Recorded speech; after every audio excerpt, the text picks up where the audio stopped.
All right. Right on, Justin. All right. And we are live. What is up, everybody? Aaron the Dog back with another UFC breakdown show. We're at the UFC 273 breakdown show.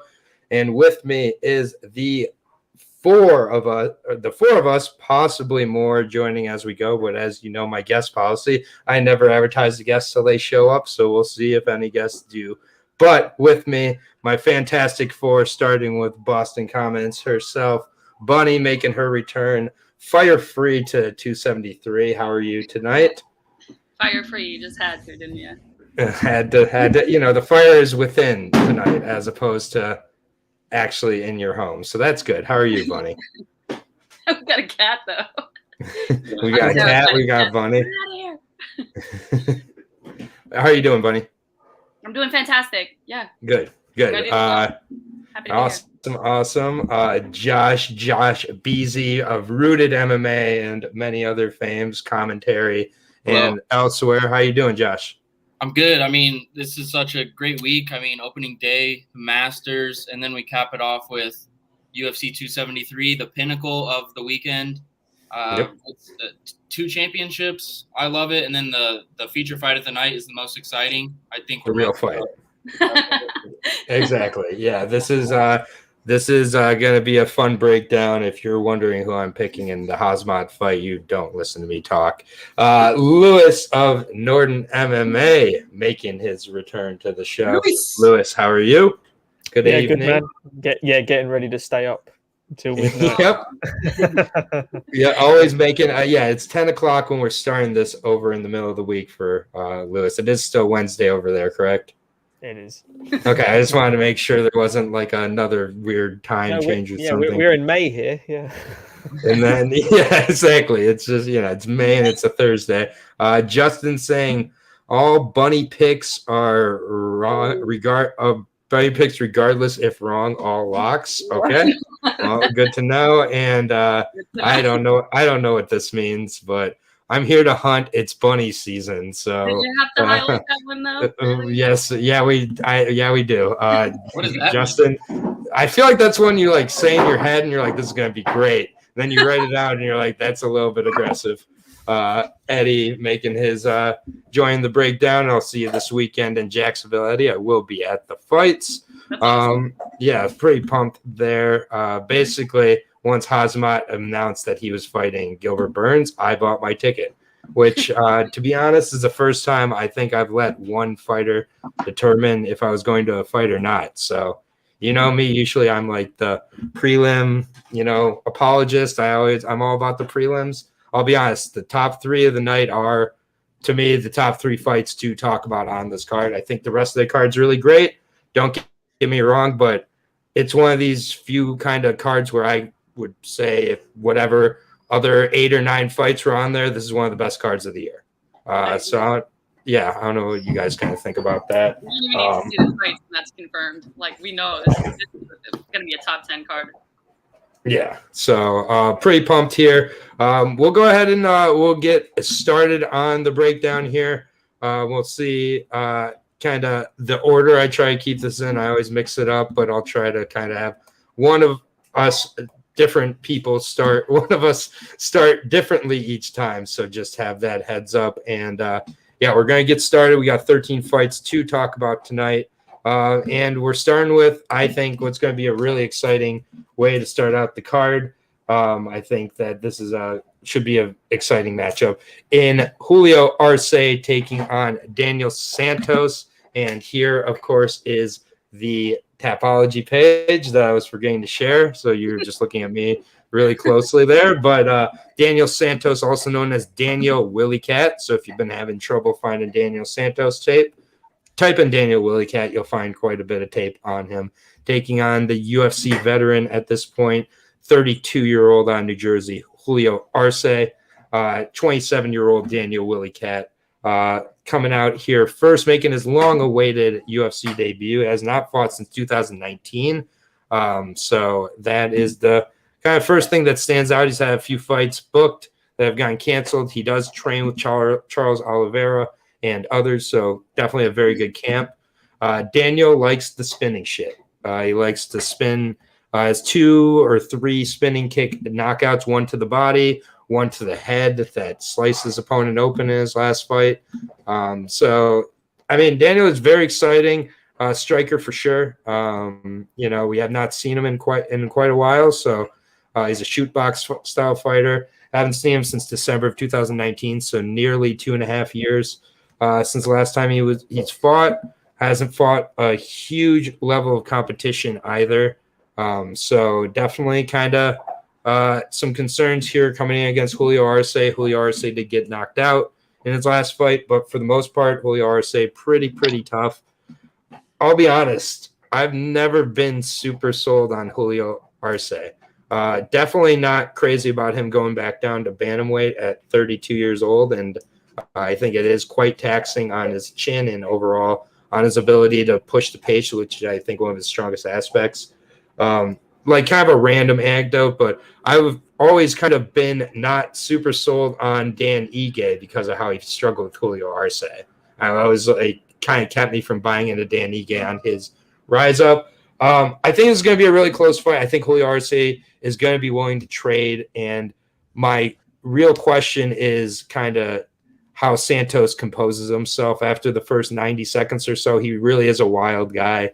And he's had success against, lower levels of competition, which, I've kind of come to a new understanding of what kind of looking good against lower competition is. It's similar to how Zion Williams looked against high schoolers. Look at how Zion now looks against his peers. I think that this is one where Arce should be able to kind of use his veteran savvy, use his overall kind of MMA skills, and he's going to have the longer reach here. He's a southpaw. I'll take Arce in this spot. I'm not super confident on it, and at minus 200, definitely not. I'm not a big Julio Arce guy, so we're going to start. We'll start this one with. We'll just go with Bunny, who is right underneath, and then we'll rotate. Josh will start out the next fight, and Lewis, and then so on. So, Bunny, what's your thoughts on this one? I'm picking Santos in this one. From the little study that I've done on this, I'm rolling with the younger guy here. I don't have much to say on them. I actually don't have much on these first 3 fights, to be honest. I'm going with the dog on this one, and I'm going Santos. All right. And wait, what are the odds again? You said minus 200 favorite for Julio? Yeah, which is, pretty to be expected with the level of competition and the time off for Santos. But yeah. I'm going Santos. All right, Josh, what's your thoughts on this one?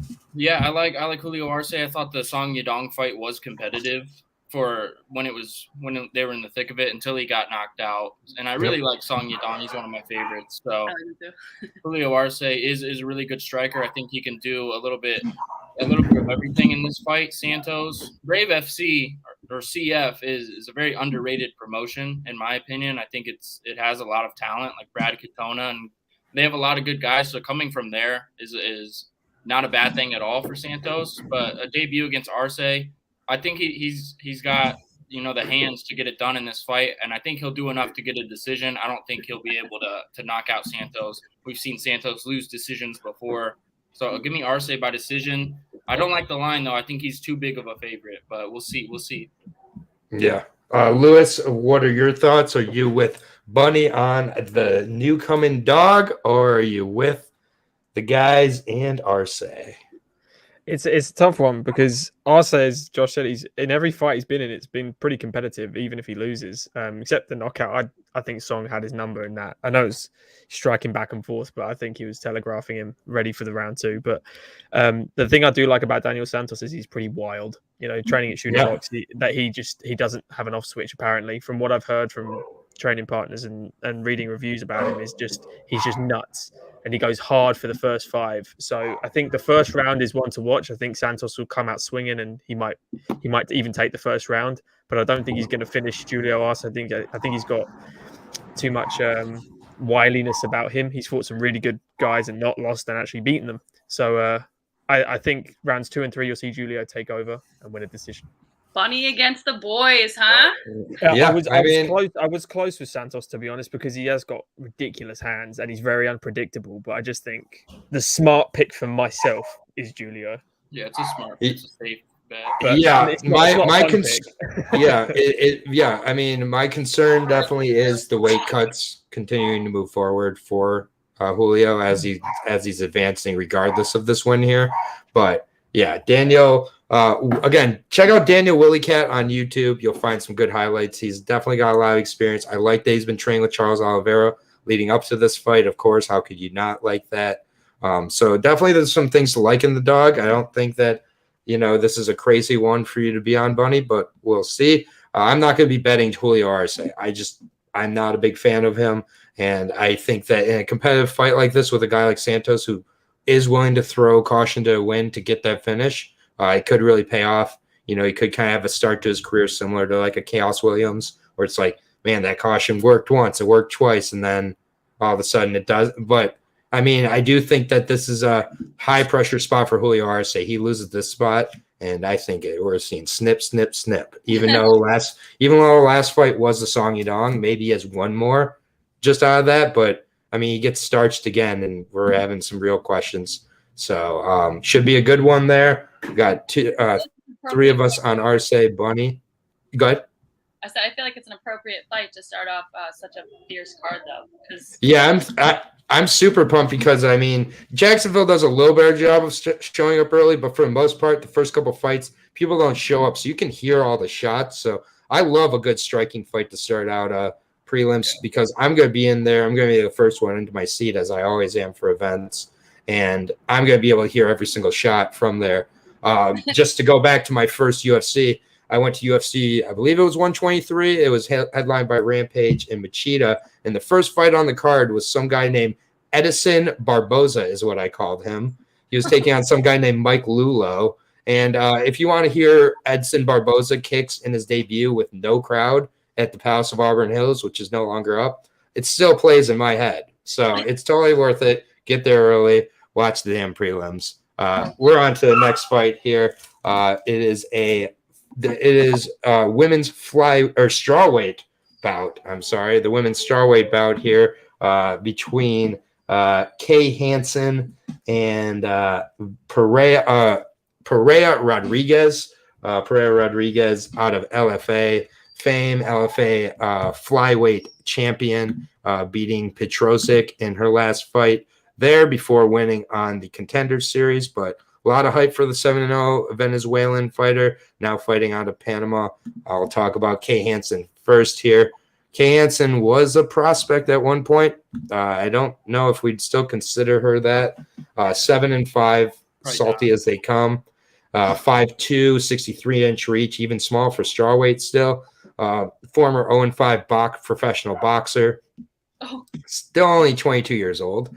But yeah, so far it's not been the most impressive run here. She got a win over Jinyu Frey in her debut. Jinyu Frey, one of the fighters who's nearly smaller than her, then lost a competitive decision to Corey McKenna. I'm not sure how good Corey McKenna is yet. We kind of saw in her last fight with Elise Reed as well. Yeah, everything like that. So it was a competitive fight. The Jasmine Jazarvikius fight, though, that told me quite a bit. Struggled with the takedowns in that fight. Her stand-up is just not too threatening at all. Yeah, Kay Hanson is looking like kind of the prospect that never was here. She's got to get this fight down to the ground in 2 of the 3 rounds and just stay on top. And she could do that, to be honest. Pereira Rodriguez has like no wrestling or jiu-jitsu background for the most part. She gets where she gets with her striking for the, and she faced, I believe, Maldonado in her Contender Series fight. She was supposed to really blow the doors off Maldonado in that fight. It was way too competitive. Wasn't great. Machado, sorry. Yeah, not Maldonado. Yeah, a different Brazilian name, but Machado. Yeah, thank you. But yeah, that was just Valesca Machado. Yeah, way too close of a decision there. The Goatsick fight, I do like that. Went 5 rounds. She got the finish, but I don't know enough about how Pereira is gonna have her overall game working here. When I see that she's the favorite, I guess my route is to go with the slightly more experienced underdog here in Kay. But if Kay can't get the takedowns, Pereira's going to eat her alive on the feet. I mean, it's just going to – I think Pereira has a chance at a finish. I don't know. I'm not confident either way I go in this one. I think it's going to not be the best fight of the night, I'll say. Steak. I don't have a steak to cook while I'm at the fights. But I'm going to go with Kay Hanson here, just slightly edging this one out. I think she's going to use her jiu-jitsu and wrestling. But, man, if Pereira can keep this on the feet, I like Pereira to get a finish somewhere inside the distance. But I think Kay ekes out a decision. But, yeah, armchair says it best. Who knows? Yeah, Josh, what's your thoughts on this one? Sorry that you get to lead off this fight, but I'm sure the next lead off will be better. It'll come back around. Exactly. It's baseball season. Yeah. Kay Hanson is I was excited for her UFC career when it started. I was a fan. I picked her multiple times. Yep. And then I've become almost severely underwhelmed with her performances of late. They've been very hard to watch for me as a fan of Kay Hanson. And I don't see her getting better. You did say, Aaron, she's 22 years old. She could have gotten a lot better in this time. This is the time where you can grow in this sport, but it might be too late already for Kay Hanson before she even got started. So even though Pierre Rodriguez is a slight underdog favorite, whatever you call it, making her UFC debut, she lost to another debuter, Jasmine Jasudavicius. So I think she loses to back-to-back debut fighters.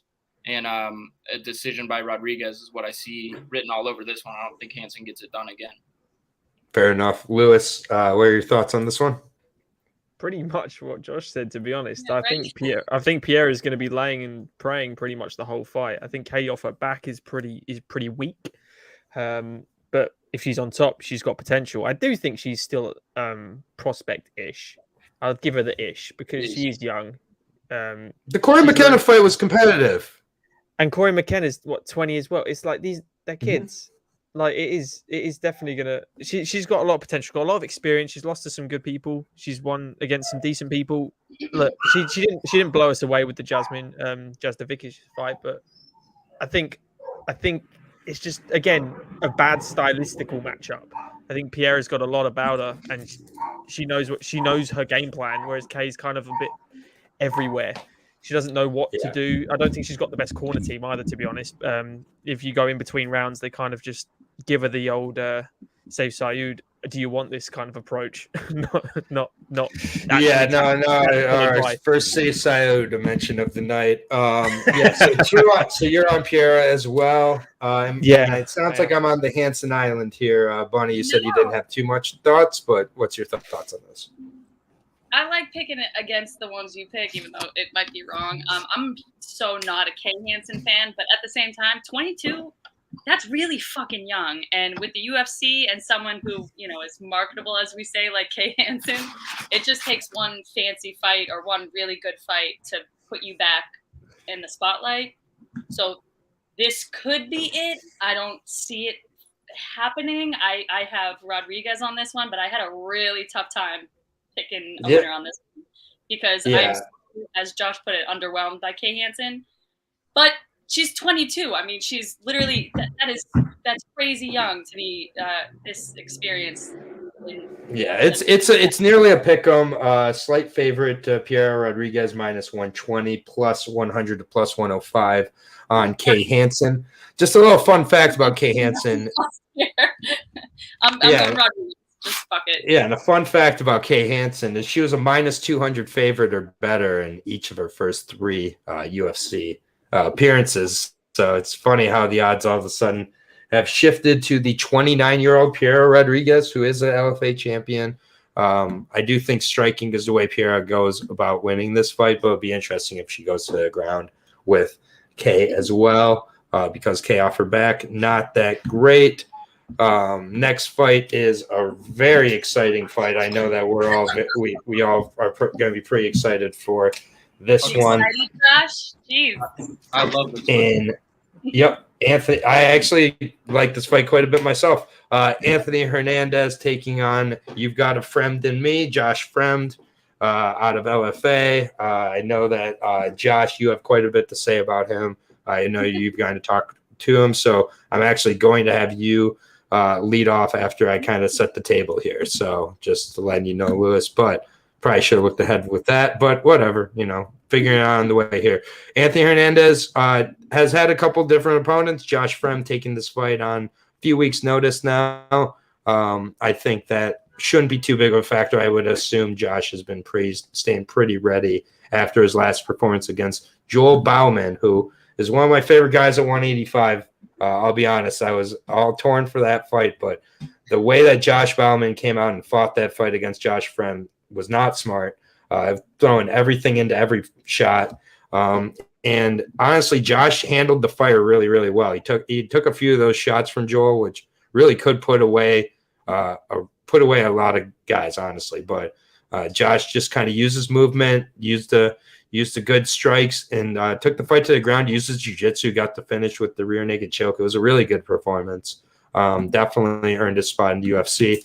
Last loss came to Gregory Rodriguez in the LFA middleweight Grand Prix. He just got caught by a RoboCop. Straight up. There's no shame in that. We've seen Gregory Rodriguez, who got absolutely robbed against Sarukian in his last fight. But whatever. Finish of Bruno Oliveira before then. What? I don't know. Armin put it together. Sounds a robbery. That was an absolute robbery. You cannot be serious. He had him in a Sulatov stretch for 2 minutes, and they said they're not sure if he won the round. But whatever. Anthony Hernandez, I don't know if there's a guy on this card that I have less of a read on than Anthony Fluffy Hernandez. I don't know how good – I have no idea how good this guy is at all. I don't know how good his striking is. I don't think it's very good, to be honest. I don't know how good his jiu-jitsu is. I think that I get it. Rodolfo Vieira. I know. But Rodolfo Vieira could have been finished by a strong blue belt with the gas he had at the end of the second round there. The dude was beyond gassed. If there was a match lit in that arena, it would have exploded the whole thing. So, yeah, I get it. He got the guillotine choke of that world jiu-jitsu champion, but not quite sure. That is his only submission, really, he can do as well, might I add. Yeah, exactly. And he also, a fight before that, got absolutely dismantled by Marcus Perez. I'm sorry, but I'm taking Josh Fremd in this fight. I think that Anthony Hernandez has overachieved greatly his whole career to be in the UFC. And then to run into that submission against Rodolfo Vieira, Josh Fremd has hit the jackpot here. This is a tremendous opportunity on a huge card to look very, very good. I think Josh Fremd has a striking advantage. I think he could end up getting this fight to the ground and submitting him as he tires out Anthony Hernandez. I got my boy Josh Fremd out of the LFA, and I'm not disrespecting Rodolfo Vieira. I'm disrespecting that performance. But, yeah, Josh Fremd, for me, his movement, his striking, his jiu-jitsu game is good enough to stay out of the potential threats that Anthony Hernandez has here. And, Anthony Hernandez has that knockout of the Beverly Hills Ninja. He's my boy, Jordan Wright.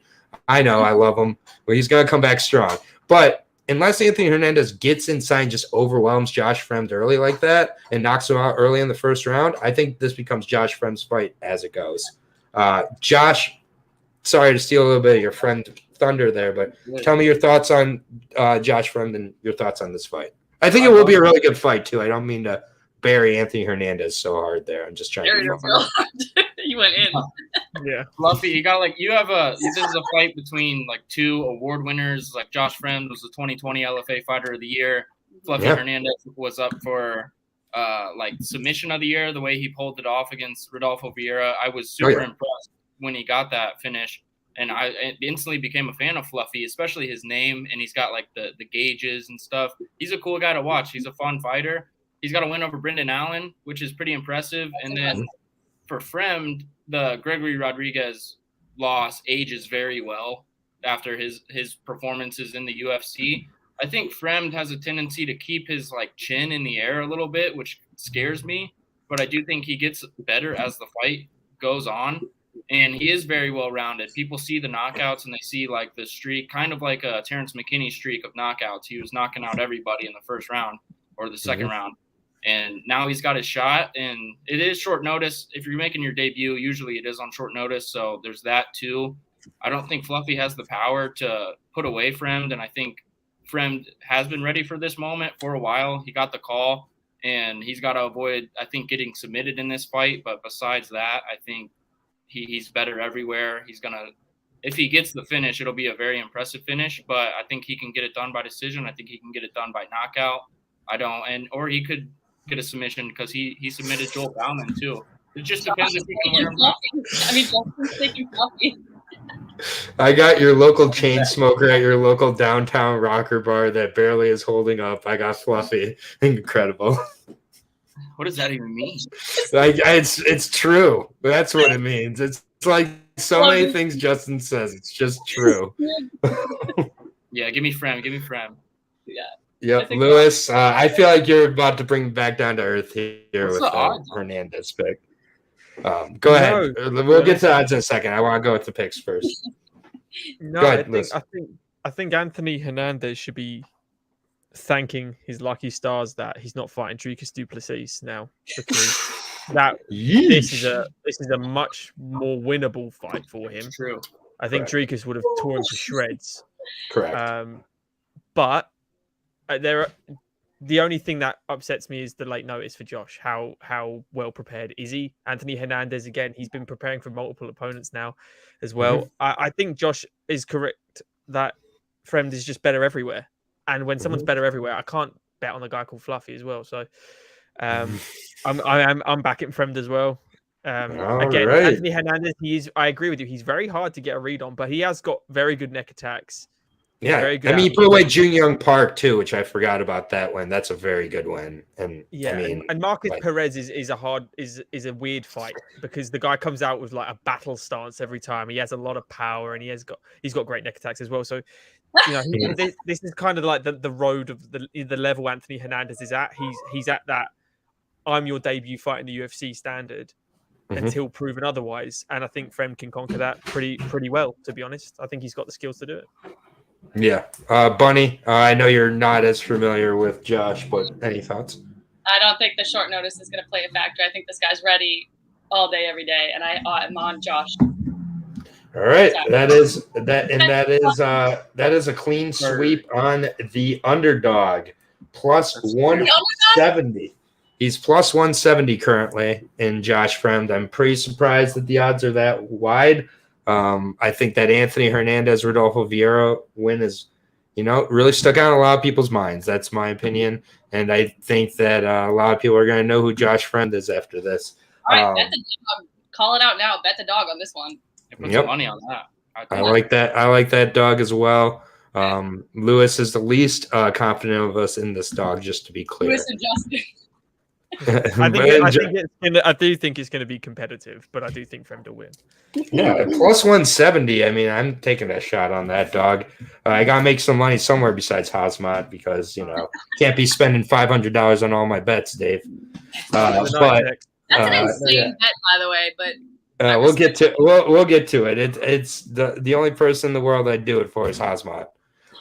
But next fight here is the fight of the night according to Lewis, and it's a good thing he'll be leading us off. Joking. No, you can't take it back now. Fight of the night between Alexei Oleinik and the Mountain Jared Vanderaa, 12-7 versus 59, 16-1. Oh, we will be breaking down this guy fights out of, here's a throwback, Team Quest, Jared Vanderaa. He fights out of Team Quest in 2022. I love it. Jared Vanderaa, let's go. The Mountain, 12-7, looks like Stipe at home.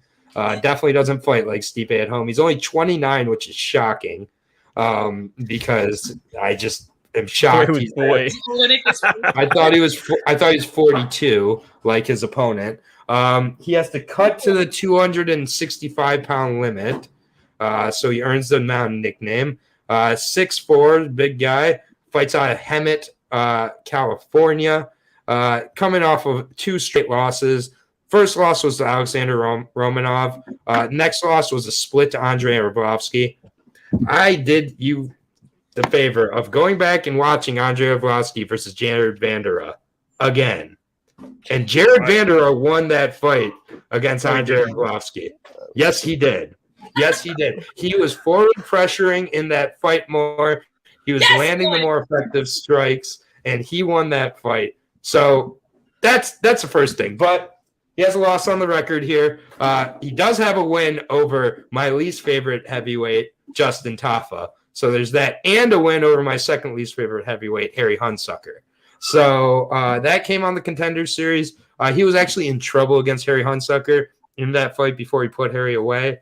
So here's the thing. Jared Vanderaa is 29 years old. His opponent, Alexei Oleinik, is 44 years old and should be fighting at middleweight.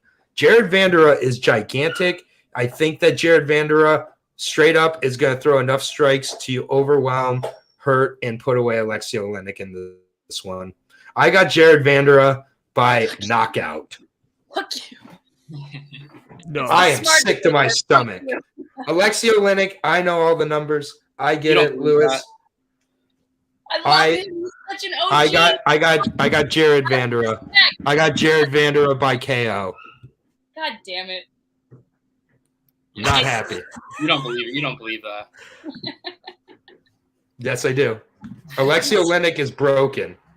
Shut up and stop saying it. Okay, It's not Alexei, it's the Boa. Yeah.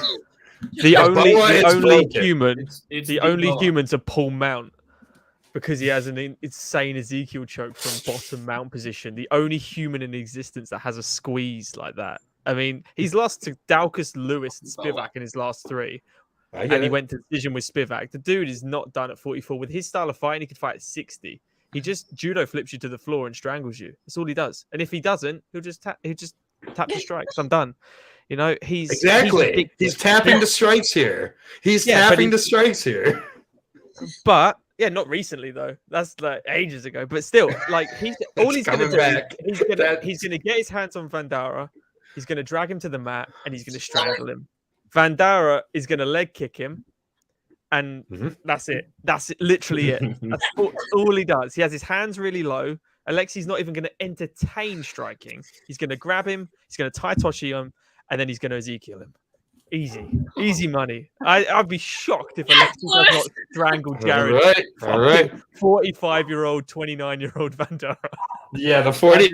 Jared Vanderaa might be older, even though he's younger. He might be older. He looks about 10 years older than Oleinik. He's slow. Just the guy is not impressive. He's not good. Yep, I know. No. Well, I got Jared here. I'm not putting $1 on it, by the way. Jared's the favorite, for Christ's sake. You just made my night with that breakdown. Remember, only last year he nearly submitted Derek Lewis. He held him down. He won the first round, just trapped him with the head and arm. It's just judo moves. That's all he does. It's just judo and sambo. The guy's ridiculously good. Come on, Jared. Come on, Jared. Let's go, Jared. Bunny, your thoughts? I am so glad I get to be at this fight live. Your thoughts, Bunny? Yeah. No, let Josh go because I'm winding down from Lewis's breakdown. Josh, what are your thoughts on this fight? Are you with the legend or are you with the mountain? Well, I'll start by saying there's no way you should be the only one on Jared, but I think you will be because I am such a big fan. Guys. I love the Boa. We all love the Boa. I didn't say I hated the Boa. This is business. I love that guy. I love the Boa Constrictor, and we've been waiting 2 years for number 60. If anybody deserves number 60, it's the Boa. They're giving it to him. Jared Vanderaa is nothing but a stepping stone for number 60. Alexei is getting not Alexei. The Boa is getting number 60 on Saturday night. Armchair. Vanderaa isn't that bad. We need heavyweights like him. Alexei is 96. Alexei is 96 years old. You just said Vanderaa looked about 10 years older than Oleinik. So that means that Vanderaa is 106. What are we doing here? Probably. So I'm on Van 96 to get number 60. I got one question. If Alexei can flip Derek Lewis on the ground, a guy that cuts to 265 pounds, that was like just under 2 years ago. What do you think he's going to do to Vandera, who has no takedown? Under 2 years ago, a lot. Under 2 years ago, Lewis. That's my answer. He was 42. He was 42. Yeah, he was a spring chicken. 2 years. Let me tell you, as a man in my 30s, how different 2 years ago looked to me than 2 years ago does now. By the time of my 40s, that 2 is going to look even more. Jared is approaching his prime. Jared has made his mistakes early on, and he has learned. And he's going to make his statement, and we're going to see Alexei tapping the strikes. And he's finally just going to accept number 60 isn't coming. He's the Boa. He's just going to shed his skin, Justin Taffer, and he's going to get 60. No, Justin Josh, say that again. That was worth resharing. He's the Boa. He's going to shed the skin, a new version of Alexei. Okay. He's gonna tap out Vandera. I mean, you think he's gonna come into this fight weighing like 215? Like, you think he's just like at this point, like, I'm just showing up trying to get 60. I'm not a heavyweight, never have been. So we'll see. I bet it's gonna be a 50 pound. Even more impressive. Yeah, there we go. 50-pound difference. Manny's on our side. Aaron, how's it feel to be alone in your pick? That's funny. On the Vandera Island. That's fine. I will stand on that island betting no money on Stipe at home, Jared Vandera. Let's move on to the next fight. Let's get less weird. You know how we're going to do that? With a Mickey Gall fight. Let's go. Hey, Mickey, you're so fine. The UFC veteran here at this point. Remember back in the day, he called out CM Punk, and now we're here. Taking on Mike Mallet, who is a coach of MMA, wrestling, and Muay Thai at Team Alpha Male. Not just one, not two, 3 different coaches. He's 3 of those. So might explain some of the issues at Team Alpha Male, but not here to talk about his coaching. We're here to talk about not his hair either. We're here to talk about him as a fighter. Mike Mallet, proper out of Canada, 7-1-1, fighting out of Team Alpha Male, 30 years old. He's a former featherweight. He's fought at lightweight. He's now at welterweight here. Looks like he's filled out pretty well so far, coming off of a really quick win on the Contender Series over the old Shimon Treski. Shimon did not look really ready in that fight. The fight before that against Salman Renfro, a guy who nearly made it to UFC himself, had quite a bit of hype on him, lost to Johnny Parsons in a really good fight there. And then Salman Renfro lost his next fight too. Mike Mallet was getting caught a lot in that fight.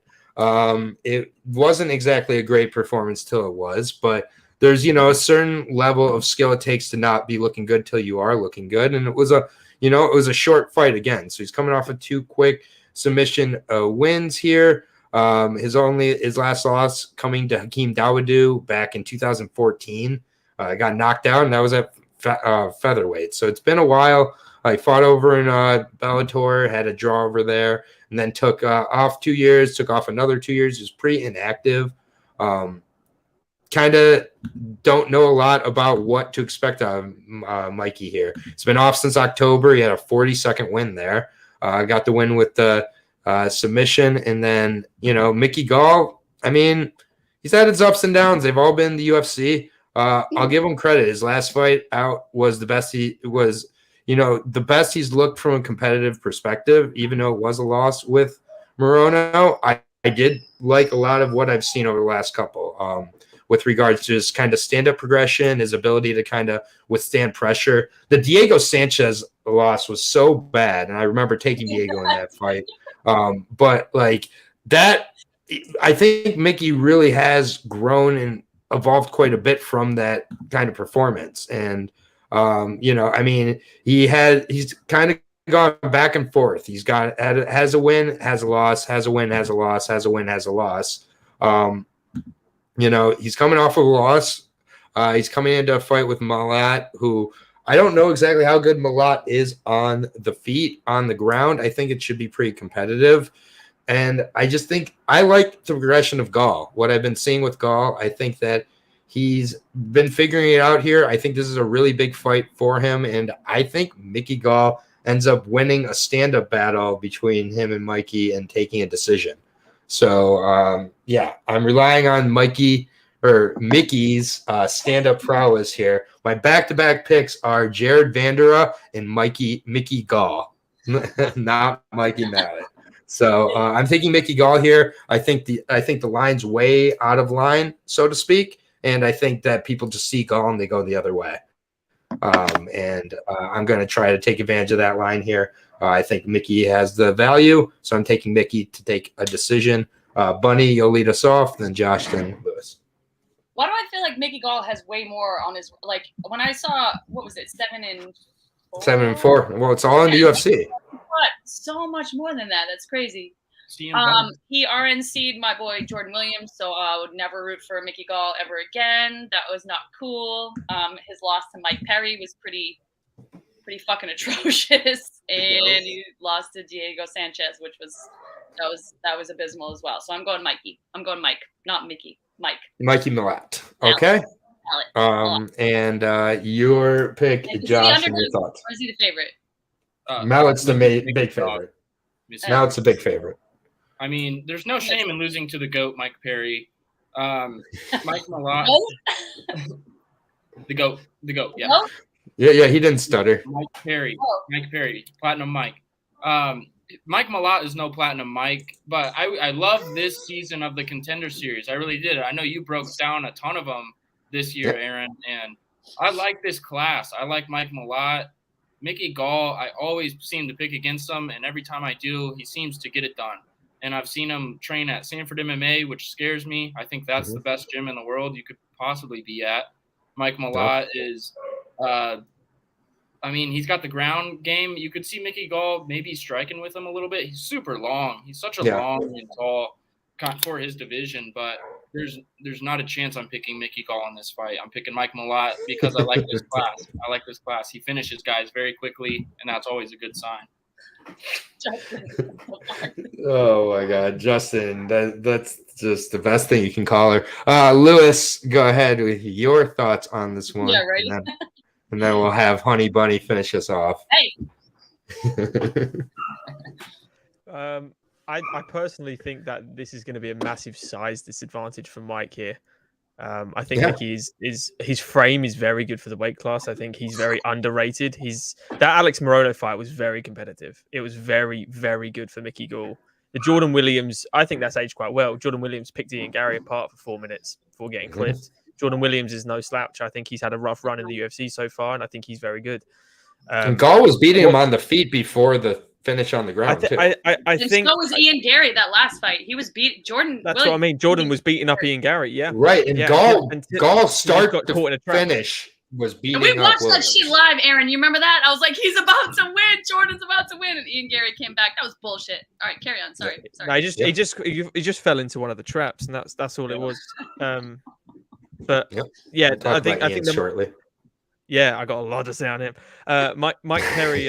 What we saw about Mike Perry is just the toughness of Mickey. To be honest, just saw him. He can take a shot. The Diego Sanchez one, I'm ignoring. It's too far. It's so long ago, and he's evolved completely since then. Yeah, he's so green. You know, as you said, it's all in the UFC. It's a decent record for a UFC run. It's a lot better than a lot of other people have. Granted, it's not ranked opponents though, and that's the issue for me. But I think I don't think he should strike and trade with Mike Mallet. To be honest, I think Mike Mallet has very good grappling. I think Mickey Gall has elite grappling. I think he really is an elite grappler. I think he's slick as shit on the floor. And I think if he takes him there, he's just going to grab his back and get him. I think Mickey's got to choke him out. I think if he strikes for 3 rounds, I think Mike's going to pick him apart, to be honest. I think he can get inside that reach. But I am going to go with Mickey Gall. Again. All right. Funny against the boys once again. Well, we got 2 on Gall. We got 1. Yeah, we got 1 on and 2 on Mikey here. We're split. Wait, who's on Mikey? Josh. Me. Oh, word, Josh. Nicely done. Yeah. And by the way, getting to the odds here again, Mikey is a -200 favorite. I find that pretty shocking. -210, +165 on Mickey Gall. I expect that to get closer. So if you're going with and then Nick, I'll just leave this up and let Nick. I'll block you the fuck out of this chat real quick. I don't even know what these fucking fighters look like. Son. I mean, I'll get in the way of that one, Nick. I'm blinded by Mikey. I almost got blinded by Mikey. He's a gorgeous man, proper Mikey. So, but yeah, I got the dog. I got the dog and Mickey plus 165. So my back-to-back picks are Jared Vanderrot and Mickey Gall. God damn. So we're going on to the next fight here, and I need a shower. Bantamweights here. Raquel Pennington taking this fight on short notice, taking on the is she a bantamweight? Is she a flyweight? Is she a featherweight? What is she? Aspen Ladd. I think it's a featherweight, isn't it? This one is at featherweight. That's right. Yeah, sorry. Yeah, my mistake. That's kind of my point. I never even know. This is basically two bantamweights who aren't having to cut weight, because I wouldn't say Aspen Ladd or Raquel Pennington or even the bigger, but it is at bantamweight as of now. I'm no, it is at boycotting bantamweight. this fight. Sorry, what? I'm boycotting this fight. Okay. We got a boycott on the fight. Good start. I'll break down Raquel Pennington to start out, and then we'll work through it. Yeah. Hey, Rocky Pennington, 13-8 now. Actually, pretty impressive record when you look into it and consider she's on a 3-fight win streak right now. Last fought in December of last year. She has been looking really good fighting on at Altitude MMA in Colorado. 3 straight wins coming to Renaud, Pani Kianzad, and then Macy Chizan in December. Put her away with the guillotine choke. That was a fight that was originally she was supposed to take on Julia Avila. So a short notice replacement, and still was able to put it away. Pennington, she's lost to just really, really the best of the best at the end of the day. Last 3 losses to Amanda Nunes, whoever that is, Jermaine Durandamy, and Holly Holm. So I don't really have too much negative to say there. The split over Irene Aldana continues to age very well as Pennington just, is a high pressure, high volume fighter. She really, puts a good pace on her opponent, good cardio and everything like that. And I just think that, those are all things that aren't going to play favor to Aspen Ladd. Aspen Ladd has not looked too sharp as of late either. Last 2 fights I've been less than impressed with, especially her fight with Norma Dumont, where she had like a record low amount of output, having like 3 strikes in a round, land 2 strikes. I mean, Raquel Pennington just should be able to keep a pace and cardio. But if Ladd really looks at that last fight and really makes the adjustments she needs to, I can see her coming in and having a completely different performance and really improving on some of those aspects. I think that Ladd has the size advantage in this spot. Will she be able to use it? Will she be able to use her volume? I'm going to go with Pennington, but it makes me nervous. Pennington is taking this fight on short notice and a gigantic favorite, which doesn't really line up all that great to me. I do see a world where Ladd kind of puts it on Pennington a little bit in this one, but Pennington really only losing to the best of the best as of late, and Ladd I would not put in that category. Give me Pennington by decision. Yes. All right. Go ahead. I don't know who's up. Bunny, you can go ahead. I mean, I'm with you on Pennington by decision. I'm also just not a Aspen Ladd fan. I don't like her corner. I don't like her. I don't like the way she comes into the fights. So I'm going Pennington. Good luck to both, but Raquel by decision. Yeah. All right. And then Josh, your thoughts? She can't make weight either, by the way. She just has a tough time making weight. So I don't know. That's why she always comes in kind of. I mean, it's tough to cut weight, so I'm not trying to talk shit either. But that just always takes away from the distance. I mean, I think Ladd should be probably at flyweight personally with her size, but there's something about her. Why doesn't anyone advise her to move towards a more natural weight for her? She passed out. It sucks, dude. Yeah, she it's hard. It's not that easy. But yeah, so you got Pennington. Josh, what's your thoughts? Yeah, this is the weight class where Aspen Ladd is like, she's bigger, right? She's not going to pass out, correct? Like that was 25 when she had that scare. No, that was at bantamweight. That was at 35. What? Yeah. Yeah, wow. That was at 35, exactly. Testing the waters again. Raquel Pennington is getting older. She's getting up there, but she's on not a fluky 3-fight win streak at all. It's been impressive. She is a really good fighter. Her and Tisha Torres, that's a top 3 UFC power couple, in my opinion. I love Tisha that. is on this card as well. Oh, that's top 3 power couple on the same card. Mm-hmm. Aspen Ladd is so like monotone, like so no emotion comes out of her, and it was like really weird watching her last fight and very frustrating. I know I take James Krause's picks very seriously, and he was very confident in Aspen Ladd in that last fight, and she ended up losing that decision. And so for this one, if you're going by that math, like yeah, Aspen Ladd should probably win this fight. And I will go ahead and pick Aspen Ladd, but I'm gonna be rooting for Raquel Pennington in this fight because I've been a fan of hers for a very long time, and she's one of the best, and she deserves this 3-fight win streak. If she makes it 4, then like watch out for Raquel Pennington. She could make a run here, maybe. Can I ask why are you picking Aspen for betting purposes? For betting purposes. What are the odds on this fight, Aaron? Yeah, plus 165 on Aspen Ladd. I don't think that's. She's a dog.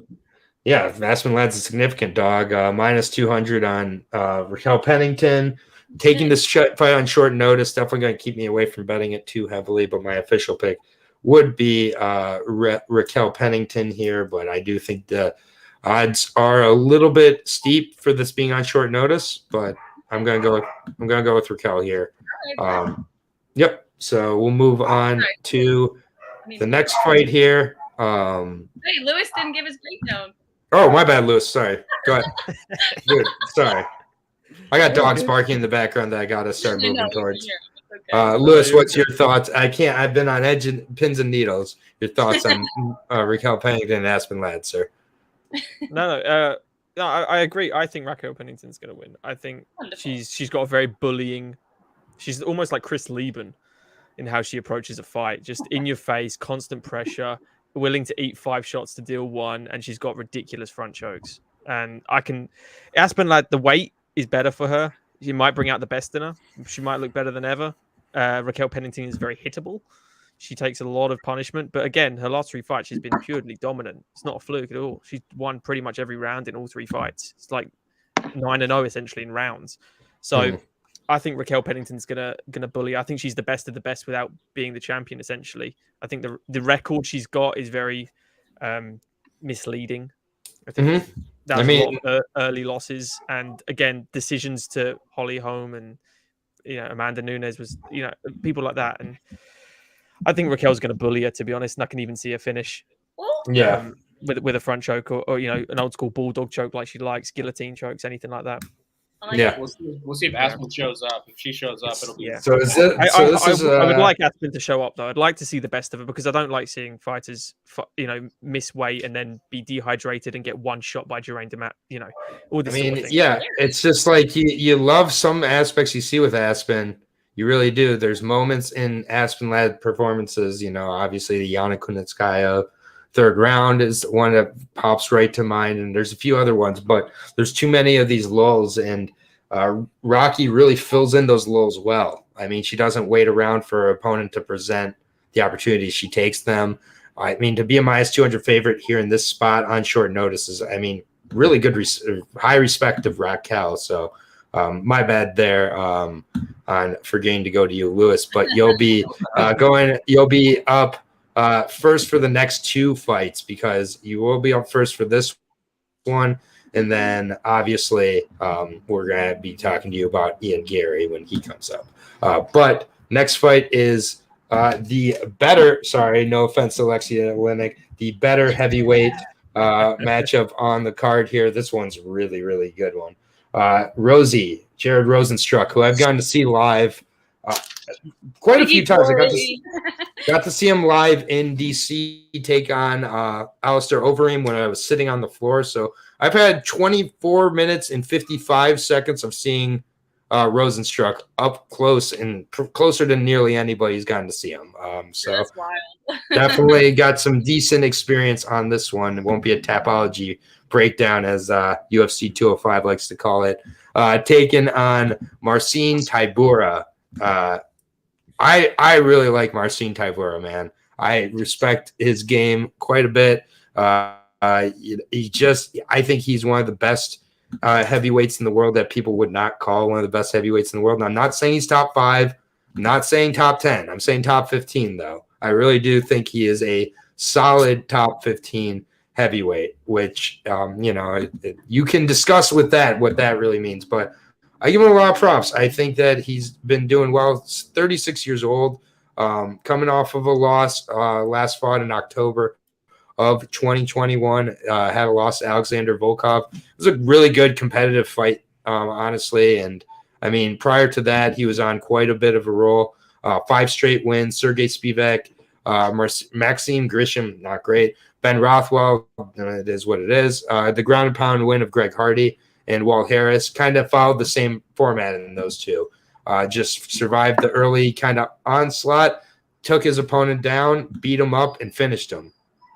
That's how I see this one going, to be honest with you. But Rozenstruik is very, very good. He's very dangerous throughout a fight. Obviously, we've seen the 55-second walk-off knockout back in the day. But I really do think that he has got it. He's going to catch Tybura early, or Tybura ends up making this a rinse and repeat, takedown, beat up, ground and pound fight for 15 minutes. I'm taking Tybura to make it the rinse and repeat ground and pound. I think Tybura knows the game plan he has to take against fighters like this. I think that Jairzinho Rozenstruik kind of has the same approach. It could work here. Has worked in the past on Tybura. Tybura has been overwhelmed and finished inside of distance by Derek Lewis, Abdurakhimov, and Sasaki in under a minute. So he does have some chin issues, but I think he's really shown he's eliminated it lately. And so I'm going to go with Tybura here. I think Tybura avoids the power shots of Rozenstruik and gets the MMA decision takedowns. I'd love to see a finish of Rozenstruik, but I like Tybura here. What are your thoughts on this, Lewis? A lot to break down with this fight, but I'll be quick. No, take your time with it, dude. Okay. As you say, Rozenstruik could come out the gates and crack and just put the pressure on. It's not how he fights. He lands about 4 or 5 significant shots a round. He's a very, very methodical thinker when he comes to striking. He lands perfect, clean shots, not hurry, rushing, over the top, high volume. So in that sense, Marcin's got a lot to work with. He's got a lot of time to kind of implement the grappling game if he can do it. If he can get him down and hold him down, Marcin's going to whoop him. Fact. I don't think it's going to be that easy to hold him down. He struggles against the bigger guys that have a really low center of gravity and low base, and Jairzinho's got better takedown defense than you think. He managed to stuff a lot of Curtis Blades takedowns, which was very surprising to me, and I think that he's going to stuff a lot of Marcin, and I think he can hurt him late in the rounds. I'm hoping, because I just like watching Jairzinho fight. The guy's got 87 kickboxing fights, and I think 65 of them are knockouts. Like he's got, and he's only lost 5 times in kickboxing, I believe, something like That's that. Anyway, wild. at 65 of the wins are knockout. I mean, the guy never throws high volume, but he throws precision power shots. And there's one thing about Marcin, and he has a very, very bad defensive hands. He has no head movement. He doesn't move great going backwards. And I think if Jairzinho does hurt him, he will finish him. And I'm going to bank on a round 2 or 3 nice overhand right from Jairzinho. Yeah. Yeah. Okay. Sorry, I just had to move downstairs. The dogs were making a little noise, so that's why I was moving all over the place. Dogs. It wouldn't make sense if the dogs weren't making noise. You gotta love when Turks can't. Yep. Yeah. Marcin gets hit. I'm seeing that. I'm seeing that a lot. What are your thoughts, Bunny? I mean, Rozenstruik has lost to who? Cyril Gane, Francis Ngannou, Blades. Those are all fucking respectable losses. Like, you can't even count them as losses. Those are the top. They're top dogs. We got number 9 and 10 going against each other. I'm going Rozenstruik out of American Top Team. That's who I'm going with. I don't know how it's going to end, but I mean, I like Lewis's overhand right prediction there, so I'm going to make note of that in case it comes to light. But yeah. Fuck yeah, I think like Marcin Tybura is really good. He's so solid. This is about as competitive, I think, of a heavyweight fight that we could possibly see. I think it's going to be back and forth. I think Tybura could get the takedown a couple times, and then Rozenstruik will piece him up, and then Tybura will hang in there because he's very tough and durable. And like you said, Bunny, I agree with that. It's just like the people he's lost to are the top of the division, and Tybura is just too small. I don't think he's big enough to hang with these guys. And I think Rosenstrike is a top tier heavyweight. He's right behind some of the best guys in the division. Tybura, I don't think he loses to almost all of those guys. I think even though he still is a very good heavyweight, he's just on the outside. Rosenstrike is coming up. He's ascending. When you're the only fighter from your country to be in the UFC, I feel like you have that more of a chip on your shoulder, and you come out and you're looking for a statement piece every time, where you're like, you have the whole country on your back. And he's good too. Like he's got the power. I think he's evolving too. Like you said, Lewis, with the takedown defense that he's showing now, and the power's always been there. So Tybura has his hands full, but on the same side, Jairzinho has his hands full too. So I'm taking Jairzinho, but Tybura is a damn good fighter, like you said, Aaron. I really like him a lot. He's impressive. Also, Tybura took out my boy Walt Harris, and I'm kind of still bitter about that. So. Yeah, I mean, I do think that he's not good. I do think he's not just going to be able to use that same approach he used against Greg Hardy and Walt Harris. I rate Rosenstruck much higher level than those two, so I don't think Tybura can just go in and use that same type of approach. But at the same point, I think this is a cool instance where we have two heavyweights who are both improving. Plus 120, plus 135 on Tybura, plus 170 or minus 170 on Rosenstruck. Yeah, he's lost to people who have more power than him and really, really good wrestling. Tybura might not have the power, but I do think Tybura has really good wrestling and good activity. So, yeah, it should be a good one here. Either it goes Rosenstruck's way with the knockout, or I think Tybura gets the wrestling going and keeps it going. So we'll see. It should be a good one. What was that? What are the odds on this one? My bad. Minus 170 on Rosenstruck, plus 135 on Tybura. Oh, that's like okay. Yeah, I'd say it's about right. I think with how Tybura's lost his fights and Rosenstruck's level, I'd say it's pretty accurate. But yeah, cool. Next fight here is the final on the prelims. It's a featured prelim. Definitely we'll be going to Lewis here in a moment to talk about a guy who Bunny and I got to see live in Ian Gary in his debut. Took on Jordan Williams. Jordan Williams had his moments, we know. And honestly, that makes me like the performance by Ian a little more, because I was able to show me a little bit of his tenacity, his overall ability to set traps and, keep his composure and not kind of go for the finish before it's there. But I do think he's kind of in another spot here where he's going to be able to set a lot of traps. The kind of question is, will he be able to avoid kind of the damage and the danger that could be presented in this one? Darian Weeks, though, is 5-1. So he's going to have his second fight in the UFC in a kind of a rare situation where he has more experience than his opponent. So I do think that is definitely kind of a fortunate aspect of this right off the bat. But Darian Weeks still a very good opponent, even though he's coming off of that loss. 5-1 for the former IMMAF amateur champion, but which we know we rate very, very highly. But also as a pro, 5-1, he's looked okay. He's a little bit smaller for the division at 5'11". He's coming off that loss to Barberina. We saw how good Barberina looked in his last performance too. And that is by no means an easy short notice fight to be taking, but got him into the show. Hasn't faced a huge level of competition in his pro career. So he's finished those guys for the most part. Has a finish by a rear naked choke and 3 finishes with strikes. So he definitely has the power here. Ian gets hit a lot in his fights. Sometimes his defensive move is to kind of back up and leave that chin a little exposed. So they think there could be some scary spots with kind of the overhand shots and the striking of Weeks. But honestly, I think Gary is the real deal. I do think he is the future. I did like aspects of what I saw against Jordan Williams. I didn't, think it was the best performance, but I do think it was one that he could definitely build on. Finish with the counter right at the end of the first. He has a win over former UFC middleweight in Rustam Akman. So that would be probably, that and Jack Grant are the other notable wins on the record. Jack Grant did come up from lightweight for that fight. I do think that Ian is going to be able to kind of set some traps and really end up kind of leading Darian down kind of the striking route that he needs to get the finish. I think it's going to be a counter-strike type of performance for Ian again.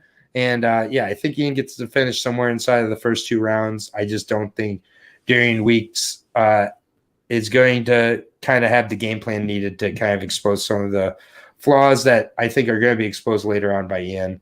I got Ian in the spot, and I got him by a finish, second round. Lewis, what's your thoughts on this fight? You might have to tell me to shut up. No. You're here for information. They can leave if they don't want to hear it.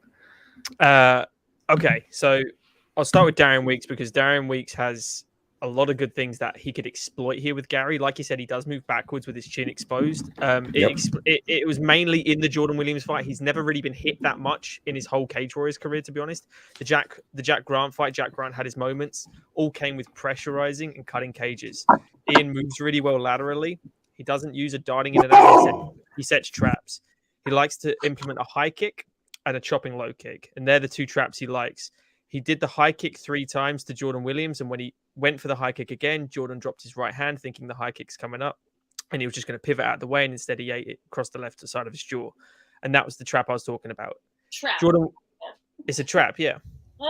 It's so frustrating.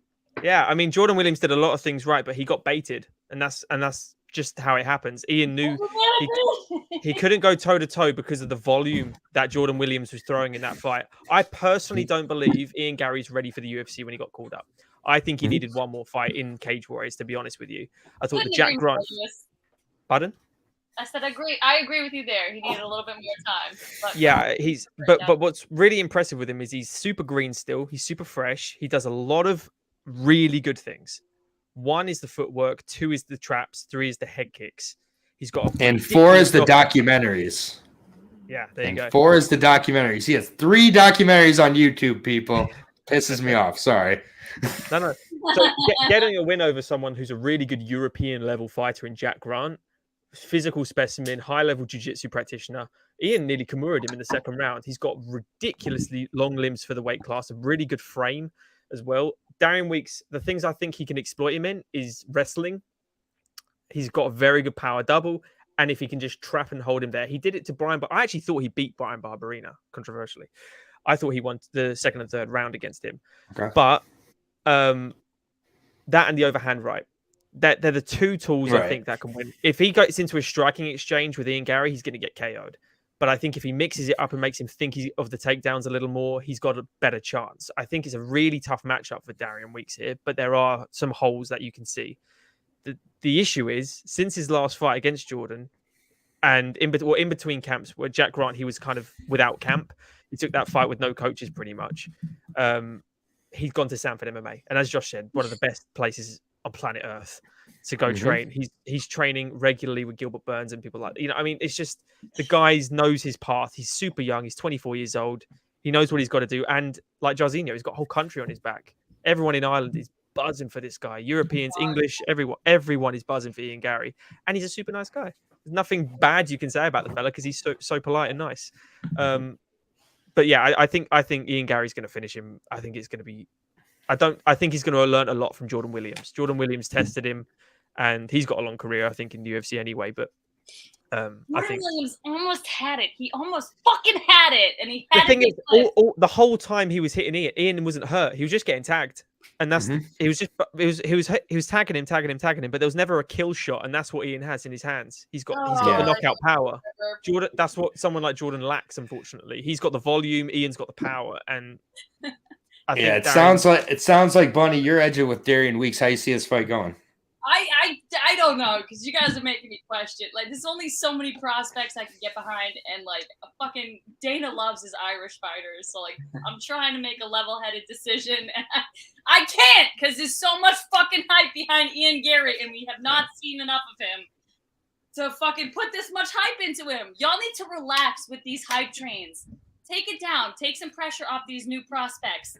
Let them find their own fucking style. Give them some time to develop. Like, I mean, I can tell you why there's hype though. It's because he's finished every single one of his fights, other than Jack Grant and his debut against James Sheehan, who is an also phenomenal prospect. Wait, and he knocked out Rostam Akram. He knocked out Rostam Akram with a trait where he head kicked him and then ran a flying knee across the cage. And he was only 4 or 5 fights into his career at that point. Like the guy's got, and he was 20 years old at the time. A guy's magic. Honestly, he's got magic in his hands and his knees. And I'm picking Weeks out of fucking spite. Fuck you guys. Out of spite. Let's All go, right. Dave. I'm picking Dave. He's got 2 losses and There's a lot of anger from you, isn't there? Josh, are you feeling spiteful? Oh man, it's tough for me because Darian Weeks is from Missouri. He's from where I'm from, and I've known about him for a very long time. And to come in your debut against Barberena, that's a savage move.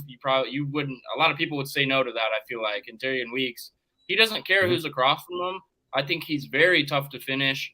And look, Ian Gary, it's gonna sound like I'm hating on him a little bit, but if you watch like his interviews with Helwani, he believes everything he says. He's not saying this stuff for like clicks and stuff, but some of the shit he says is just a little over the top for me. And it's like it's kind of cringe at some point, but I like Ian Gary a lot.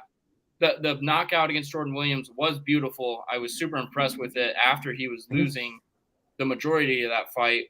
If he finishes Darian Weeks, I will be very impressed because I think Darian Weeks is a tough fighter to get out of there.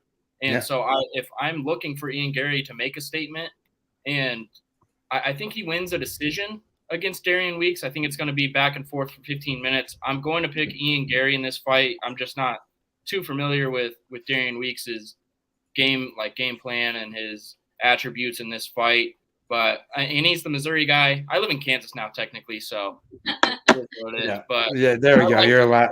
If he finishes this fight, it's time. Okay, I like the Ian Gary hype train. I think they need to pick his opponents like they're gonna do for Sean O'Malley and Paddy Pimblett and stuff. Though they can't just throw him in the deep end if they're gonna promote the guy anyway. Even if he wins, it's a really tough fight, man. Darian's good.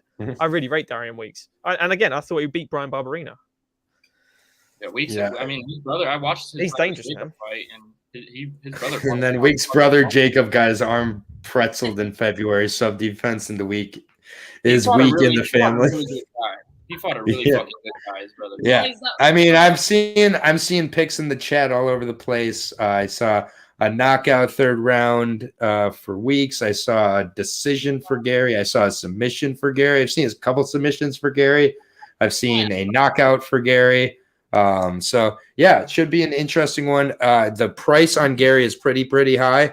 You should probably expect that for a while on it. Ian Gary, to be honest, a minus 360 currently, plus 280 on. I mean, it's I expect it to be about minus 300, but plus 280 plus. Weeks shows everybody up. Come on, Weeks. He definitely could. He definitely could. Yeah, he could. It's not always the fighter's favored's fault that they're favored so highly. It's just something to but like either way, I do have Ian Gary in a few parlays. Even at that price, I do feel that he takes this one. I'm just not completely sold on how he takes it, but I like Ian in this one. A lot, but it's a great opportunity for Darian Weeks to really let a lot of people know his name, and at 1-1 go into a pretty decently hyped 3rd fight if he wins this one.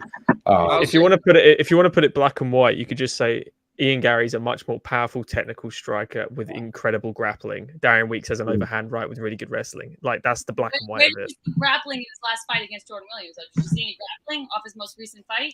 No, it's in the rest of his career. It's been. Go watch Ian Gary. We're laughing now, are we? We're having a good time. Yeah, that's what we're here to do. I don't make analysis based off one fight, unfortunately. Like, okay, all right. Just 'cause Let's your not. friend got killed. Okay. Oh boy. We're gonna move on to the next fight where neither one of them is my friends. Vince Purchau is not my friend.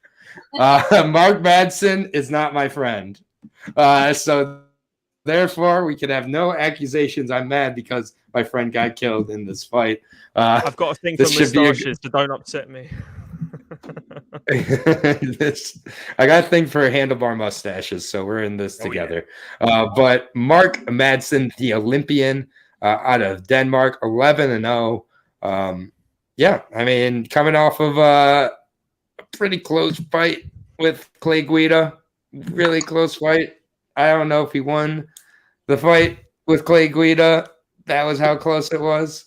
But yeah, this is how we're starting out the main card now. We've had some injuries. Unfortunately, Kelvin Gastelum getting injured removed Riscus Duplessis from this card. So they wanted to keep Ian Gary as the featured prelim. So we got Mark Madsen, Vince Purchau. This is an okay fight. Fight Ready MMA for Mark Madsen. Very good camp. Eddie Cha out there. Henry Cejudo. I mean, the last two fights, I think we've started to kind of see the chinks in the armor for Madsen. The Hubbard fight, definitely slowed down as that fight went. The Clay Guida fight slowed down even more, and I'm not sure he won that fight. And yeah, it's just one of these spots that for me, for Madsen, he's got to get the wrestling going and keep the wrestling going. And I just think this is a tough spot against Vince Purchau. Vince Purchau is very inactive, but he is very well-rounded. He has good takedown defense. His striking's better than most people realize. He's got good wrestling himself. His gas tank, even at 39, I still think is there. And for me, those are kind of the X factors here. I think a lot of what Clay Guida did, Vince Purchau can do a little more convincingly. So honestly, I think that Vince Purchau takes this one. I think he is, maybe taken down a bit in the first round, but I think Madsen really slows down as the fight goes on and Vince starts to take over, Vince by decision. Nice. I mean, very quiet 14-2. Not a lot of people talk about Vince Purchau like a 14-2 fighter. You no kidding. Him, and you look at him and you would think he's like 14-10 or something like that. The way people like talk about Vince Purchau, but he is very win streak. Yeah, very well-rounded, respectable fighter in the octagon. Mark Madsen he's got the wrestling background, which is always scary in an MMA fight, especially when you're an Olympic wrestler. But like, I like from Purchau, I like the Factory X guys in this fight. Like Fremd gets it done. That sets the stage for Vince Purchau to get it done. I'm gonna pick. I think in this fight, I like Mark Madsen. I think he can take him down and hold him down, do a little bit more. I think he's gonna have a strength advantage, and he's gonna get pieced up a little bit on the feet. But I think Purchau is not gonna be able to deny his takedown. And I mean, Clay Guida still got it. He's still impressive right now, so that is still a good win on your record if you're beating Clay Guida. I think the takedown is going to be the factor in this fight. Purchau, I don't think will stop it. I don't know. Yeah, and Santino DeFranco, good point, Manny, also a really great coach. Fight Ready is a really very good camp and not brought up too often. And Apollo J making all the calls here. Apparently, Fremd is losing in the second round, Josh. I don't know if you knew that, but it's decided. Lewis, your thoughts? This is the hardest fight on the card to call for me. I've been back and forth on this. On my video on YouTube, I did pick Vince Purchau, but like 51-49. He does a lot of good things again. Inside chopping, low kicks, strikes really good going backwards. And I think Mark is going to be the one pressuring him here. But there's just one thing about Mark Madsen that is just terrifying to me, which is how strong and ridiculous of an athlete he is. He's an absolute monster. From 1999, he fought at 54 kilos in Greco-Roman wrestling. And for the following 15 years, he went to 69 kilos, 74 kilos, 84 kilos, 96 kilos he fought at, and won golds in every single thing, flipping bitches on their heads the whole time. Yep. Greco-Roman wrestling translates really well to knockout power as well, because it's all upper body strength and pivots and torques. It's not like freestyle wrestling where it's a lot harder to get that connection. He's translated really well. He's moved his whole family over to America now. Like, it's just, he's taking it deadly seriously. He's making a 2-year run at the title. He's not getting any younger. But the guy's a physical specimen. The one thing that does worry me is he barely beat Clay Guida. It's a good win to have on your record. I agree, Josh. Barely. That's as barely as barely gets. Yeah, it could have been a draw. Like, it was super competitive, and it shouldn't be. You should be beating Clay Guida. I don't think Vince Purchau. I think Vince Purchau blows Clay Guida out of the water if they. And I agree. And MMA maths never makes sense. And I know you're right. You're right. Yeah, that's the problem with all this. It's just stylistically, Vince Purchau has a problem with wrestlers. Gregor Gillespie is a different level, but like also Rustam Kablov originally in his the tough final. The German suplexes that he put on him were bad. What does Mark Madsen do? German slams. Suplexes. Yeah, but Vince has had to have worked on that since that fight. Yeah, but if he gets his hands on Vince ain't defending it, and that's the problem.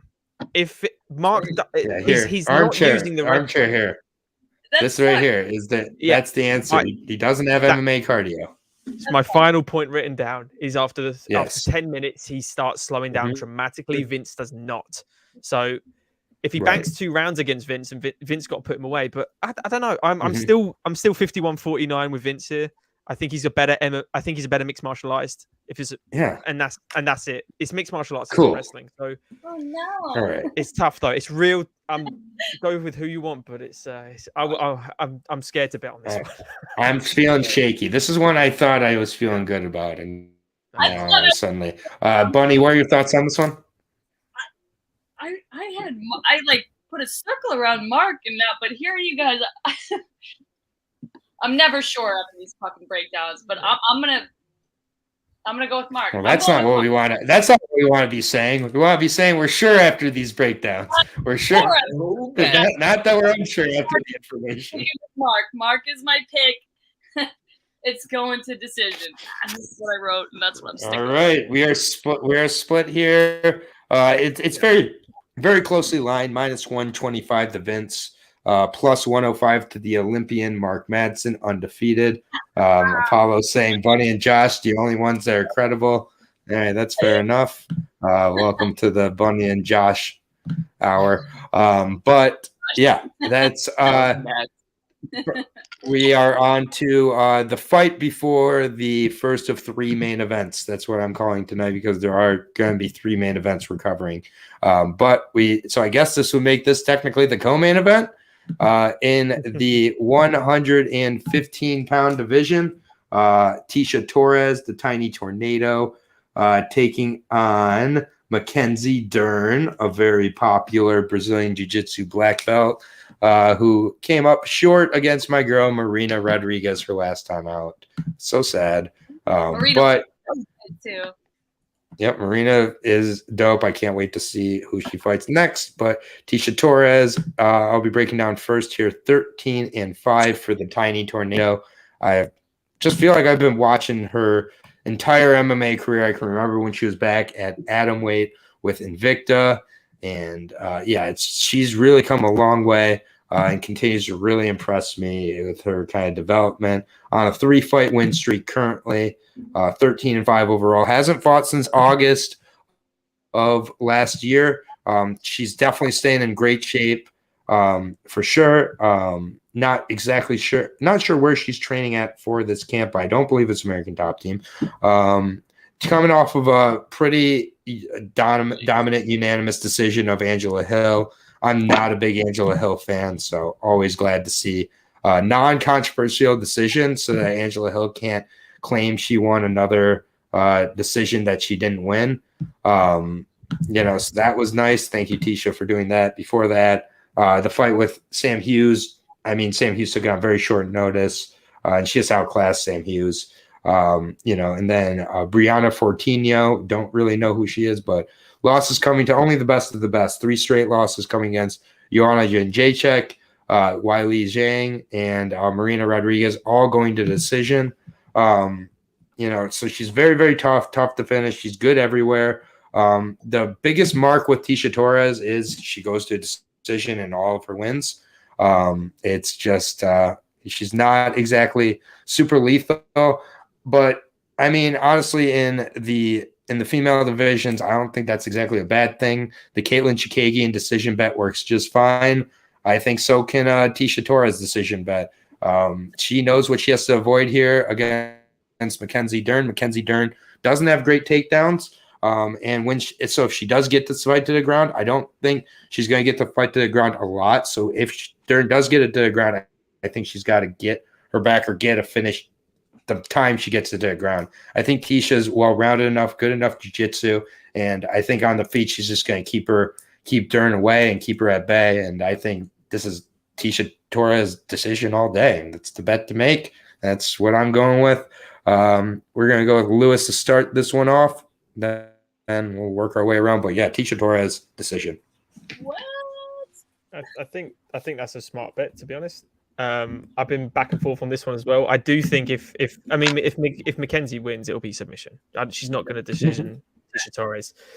I know she's been working a lot on her leg locks for this camp because of the wrestling pedigree of Tisha. She's a much better wrestler. I completely agree. I don't think she's going to be able to get her down many times. I think it's going to be scrambles or pulling guard or trying to do a Ryan Hall Imanari roll into BJ Penn kind of style. It's going to be very difficult for Mackenzie to get her down. But if she does get her down, you're in her world. And I always back Mackenzie Dern. I really think her MMA game has come so far, and she's not just the jiu-jitsu girl now in MMA. She's a complete mixed martial artist. She's got very good hands.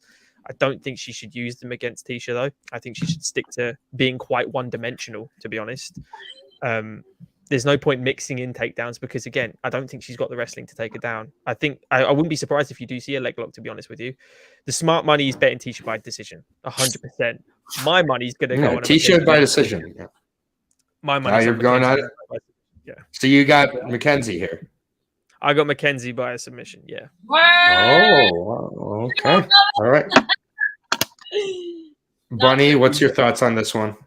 Yeah, sorry to shoot myself in the second place there, but I also have Mackenzie by. I don't know if you've seen her training. Now, Tisha Torres has been in the gym every fucking day. She's strong. They don't call her Chinese tornado, but I think Mackenzie Dern has worked on not only her takedowns, especially from last game, but she's improved a lot. If you've been following her online, I think she can get the takedown, and I think she can submit Tisha Torres, and I think it can be done within first, second round. And I'm going Mackenzie Dern. I'm confident in this one. She already went up against Marina, and she went farther than I expected to against someone against a seasoned striker. Is there something wrong with my microphone? I think it's not fine, but no. Yeah. Sorry, New York, that I'm not up to the snuff of the other people here. Thanks for joining, though. Anyways, yeah, that's a quality comment. But anyways, Josh, go ahead if you can hear me through my shitty microphone. Yeah, I fucking love your microphone. But Mackenzie Dern, a lot of people picked her to beat Marina Rodriguez, which was not ended up being the wrong choice, I guess. But Tisha Torres, Angela Hill, you said it, Aaron. Angela Hill will make her opponents look very good in there because she will bring out the best striking in her opponents, and that's why I think people were so impressed with Tisha Torres last fight, including myself. I thought she fought a 15-minute, beautiful fight against Angela Hill, but I'm still just the name Angela Hill doesn't really do it for me anymore. And Mackenzie Dern, I think she has a really good, bright future in this sport. I think Tisha Torres really is your factor. I think Dern is much longer. She's a little bit taller. Tisha Torres is just kind of short, and her arm and the reach won't be in her favor. Usually, it never is. So I can't believe I'm going against the power couple on Saturday night of Tisha Torres. Wow, I'm on a Torres Island. I'm going against both. Yeah. How does it feel, Aaron, to be by yourself in a pick? It's scary, isn't it? Hey, I love it. Plus 100 even money underdog on Tisha Torres. Sign me up and give me the smart pick. I will add that. Tisha Torres is give me the plus 150 decision prop. I'm not about to bet that Tisha Torres all of a sudden becomes a finishing machine here, so the plus 650 is enough for the KO. And yeah, I got Tisha, the tiny tornado here in this one, the underdog. You guys got the favorite and Mackenzie Dern minus 120. To be fair, I think that Mackenzie might be a favorite for other reasons other than her skills. And I hate to say that as a female, I hate to say that, but there are certain reasons why people bet towards Mackenzie other than just BJJ skills. So just keep that in mind with your betting. I mean, yeah, either way. How so? Yeah, I think Tisha. I do think Tisha should be the favorite for sure. So I do agree that, like a lot of lines in MMA, they get that way for a certain way. Speaking of lines in MMA, the next three, the lines aren't too close on these, and we're starting with our first of three main events here in Hazamat. I call him Hazamat jokingly. I know it's Hazamat, just before I get a comment saying that he doesn't like what I used to call Jan, and people didn't understand. But Hazamat Chimaev taking on Gilbert Burns here, Dorino. I mean, this is the fight everybody's kind of showing up for. Plain and simple, I want to give my actual pick and thoughts on this last, since it's pretty obvious where I'm going with it. I'm actually going to start with you, Bunny. I'm going to have you give your thoughts on this fight, your thoughts on overall Hazamat, and then lead us to Josh and lead us through. So go ahead and lead us off. Real quick, I think you all know it took me a long time to hop on this Chimaev hype train, but I am officially 2 feet on. Not only is he the real deal outside. I'll be right back. 1 second, guys. Fantastic. Go ahead. There's 3 other people here. We're good. I know. I believe you. Go ahead. Do your thing, boo. Get on out of here. Chimaev is the real deal. I fought it for long enough, but he has proven inside and outside of those 8 walls, he is the real deal. Not only is he a prospect, but like you can see right into his future. He's going to own the division, and he's going to hold it hostage for a long time. And rightfully so. This guy is the fucking future of his division. He could go up. He could go down. This guy's the fucking real deal. And I'm so sorry for ever doubting him. He's fucking amazing. And I feel like a lot of pressure is put onto these prospects, and then it ends up, it puts a lot of pressure on them, like he's still young, but he's completely unfazed by it. He pushes through. He's determined. That motherfucker is going to own the whole division. Wow. Gentlemen. Go on, Josh. Yeah, I mean, if Norton, I watched your video on this, and I think everyone that's watching now should go watch Norton's video on this, because he broke it down beautifully, and there were so many good nuggets in there.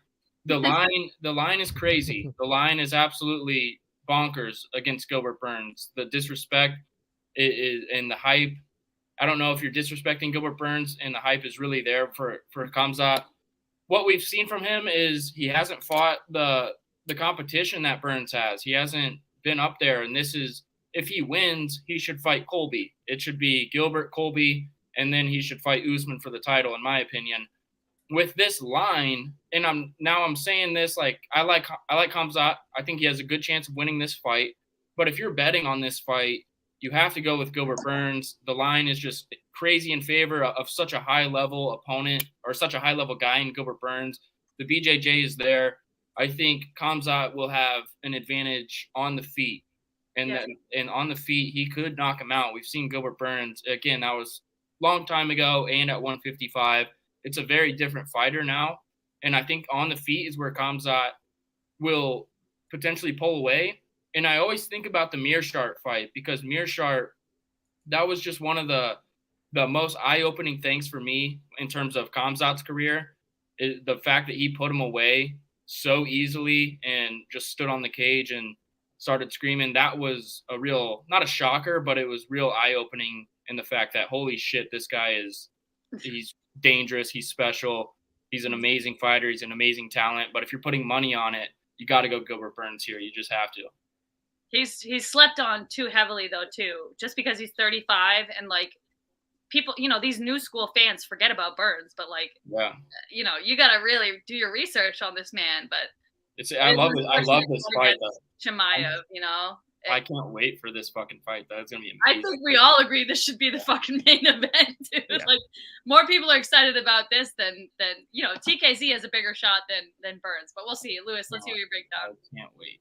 Oh no, I mean, Josh covered it pretty well, to be honest with you. I think Burns, he's not just a jiu-jitsu practitioner, is he?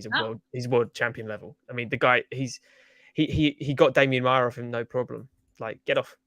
So get through the scrambles and stand back up. He's got heavy hands for the division. He's looked great at 170, but he's going to be completely undersized by a guy that, ragdoll John Phillips, who's a giant middleweight. Granted, he's not the level. He shouldn't be in the UFC at that point, but it was just a starting point for Hamzat to get into the UFC. Ragdoll John Phillips around. I mean, no problem. Cut down to 170, fought Reese McKee, went back up, one shot. He landed 4 in the fight against Gerald. 3 were completely irrelevant. 1 shot's all it took. And Gerald, I mean, I'm a massive fan of Gerald. I did pick him in that fight, which biggest regret of my life, I think. But that single shot that sat him down is scary. And what I like about his training footage is that it's all very clinical, basic striking. That's going to lead him to victory, basically. It's a jab, it's a cross, and it's a hook. There's nothing fancy. There's nothing brilliant. It's just fundamentals done to the best of his ability.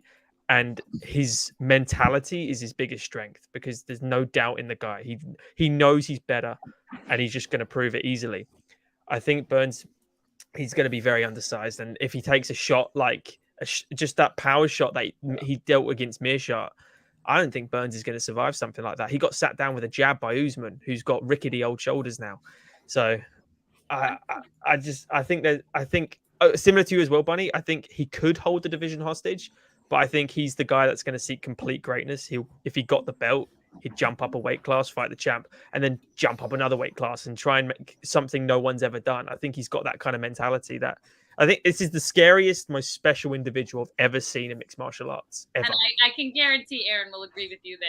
And I don't see Hassan being afraid of anybody. It just sucks for Burns, because Burns is so talented. So it's like, why would you put him against such a...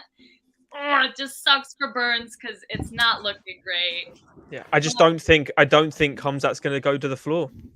I don't think you would. He wants to prove his that's Burns' best shot. Burns' best shot is the grappling. This is where Khamzat wants to prove he has talent on the floor. He wants to prove his hands. He wants to say, I'm not just a grappler. I don't just pick people up and submit them. I can finish people with the hands, and that's why it sucks for Burns, man. I'm going round 1, knockout. I understand it. It's, will he take a punch? Will he take a punch, though? He's only absorbed 2 in 4 fights.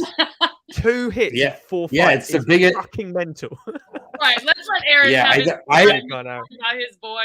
I apologize for having to leave. I had a dog who just got dropped off for boarding, so I had to wait out there. We know you've been waiting all night to talk about I mean, plain and simple, Khamzat Chimaev, it's not too original maybe at this point, but Khamzat Chimaev is my favorite fighter in the entire world.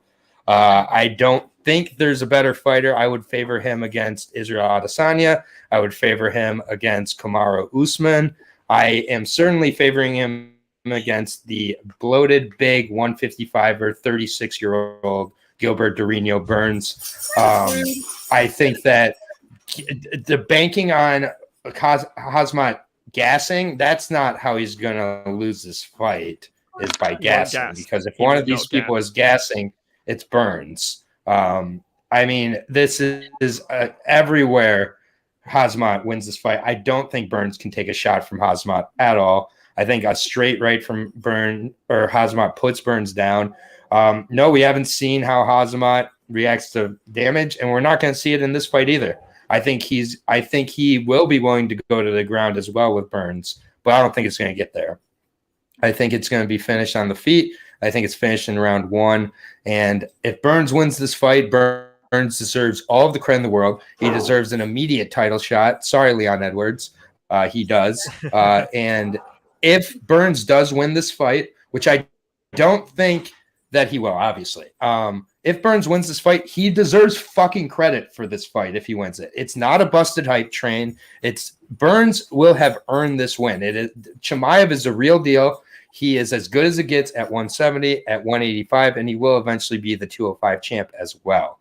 I think that Chimaev has a chance to be one of the best fighters of all time. I get it. Minus 500 is crazy. I bet it against Dave Van Auken. I put my money where my mouth is.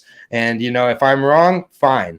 But there's no fighter in the world I would put minus 500 odds against nearly any fighter, especially against the number 2 fighter. This is Chimaev's biggest test of his career. It's also Burns' biggest test of his career. And I know that sounds crazy. I get it. He faced Usman. I get it. He faced Tyrone Woodley when he was completely washed. I get it. He faced a washed Wonder Boy, and I love Wonder Boy, but it pains me to say that. What do you think Chimaev would have done to that Wonder Boy?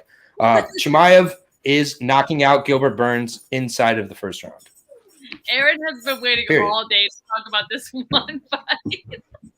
I literally bought my ticket. I literally bought my ticket for $273 when he was announced. And I have there's about you and Dave with the $500 bet, dude. That's insane.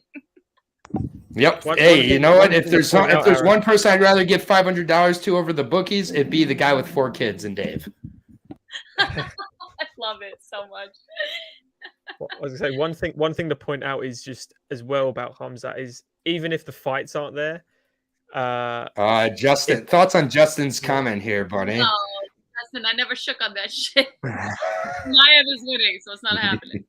Why would you highlight that, Eric? I love when Justin shoots his shot at Bunny. I'm rooting for that so hard. Ship them. Let him take you to a state fair, Bunny. No. Let him take you to a state fair. He goes every week. Louis, I want to hear what you have to say. That's right. I was just going to say what everyone is, all the rumors surrounding him, everyone that trains with him. You've got like Reza Madadi over at All Stars. Everyone is saying this guy. The rumor is he's never the Brian Stan clip. The Brian Stan clip. Yep. 2017. He didn't even know his name. He's like, there's this guy. I've heard he's in the gym, like working all the time. I don't know who the fuck he is, but he's gonna make weight. Like he called it. He called it way back then. Yeah, without knowing his name. Without knowing his name. I mean, Gustafsson and Jimmy Manuwa both said they got ragdolled by him. Gustafsson is weighing at 250 right now, and he's getting ragdolled. Heavyweight Alexander.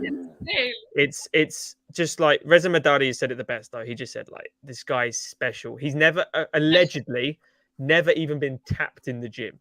No, because he doesn't have any fear either. That's the other thing that he has. No. He has no fear. Like he's not. And he has mentality in the world. He just has it. He really. I get it. Like everybody can call me a nut hugger or whatever. He has it all. Nut hug, Aaron. This is the person a nut hug. He absolutely. You can start betting Chimaev tattoos, Aaron. You haven't got one yet. You need. You know what? I'm about to get one right on my chest. Says he gets one by 2023. I'm telling you that tattoo of Hamza 19 years of being in Chechnya, Russia, of being raised by a single mother in a room with like 4 other kids, being a nobody when he showed up to the gym, and just saying over and over again, he goes, "Why not me?" with things. Why can't I be like? And it's just he's got. Even have a deviated septum. He busted his lip open on the stairs as a kid, and he doesn't even remember it. That's probably where it all began. Yeah. Like, well, what's worse than this? You know? Yeah, but Trace picks fighters. He did used to whoop his ass on the playground back in the day. So we owe Trace. We're grateful to Trace for making Khamzat what he is.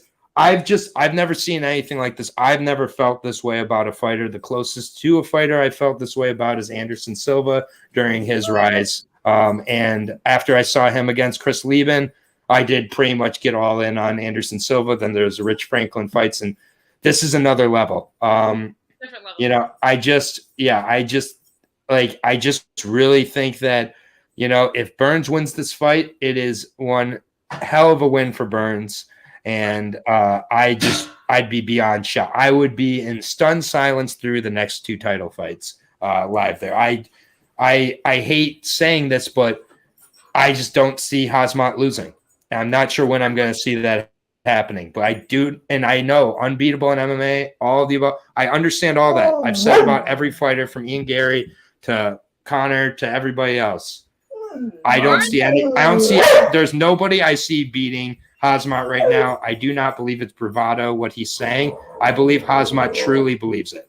But that's like everything he says. That's why this proves for both fighters. It's like a win over Burns is not like he's not fighting a can either. Burns has proven. Burns is number 2 in welterweight. He is Correct. incredible. And here's the thing that's going to happen after this fight. And I know this isn't why people tune into the breakdowns. Here's what's going to happen after this fight.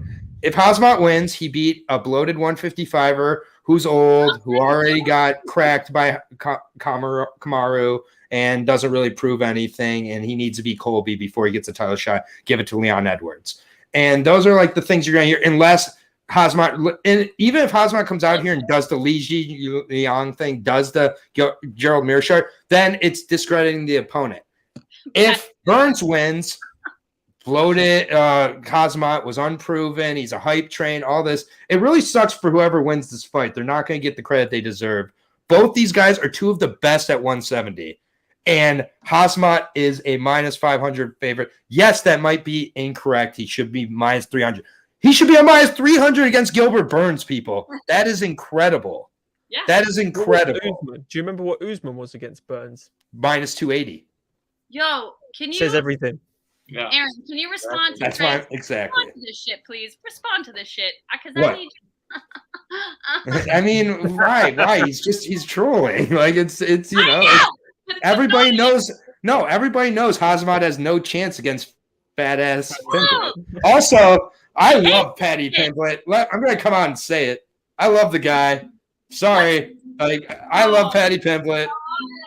Sorry, He's a fun guy. good fighter. He's a really damn good fighter. It's a fun Oh my guy. God. Yeah, and so Josh, have you said anything about this fight, or are you just like kind of? Yeah, no, I talked when you were gone. Yeah. I think, like I'm picking Okay. Khamzat. I mean, you really convinced me. Those are strong words from you, Aaron. To really. Dude, be I do honest. not say that ever.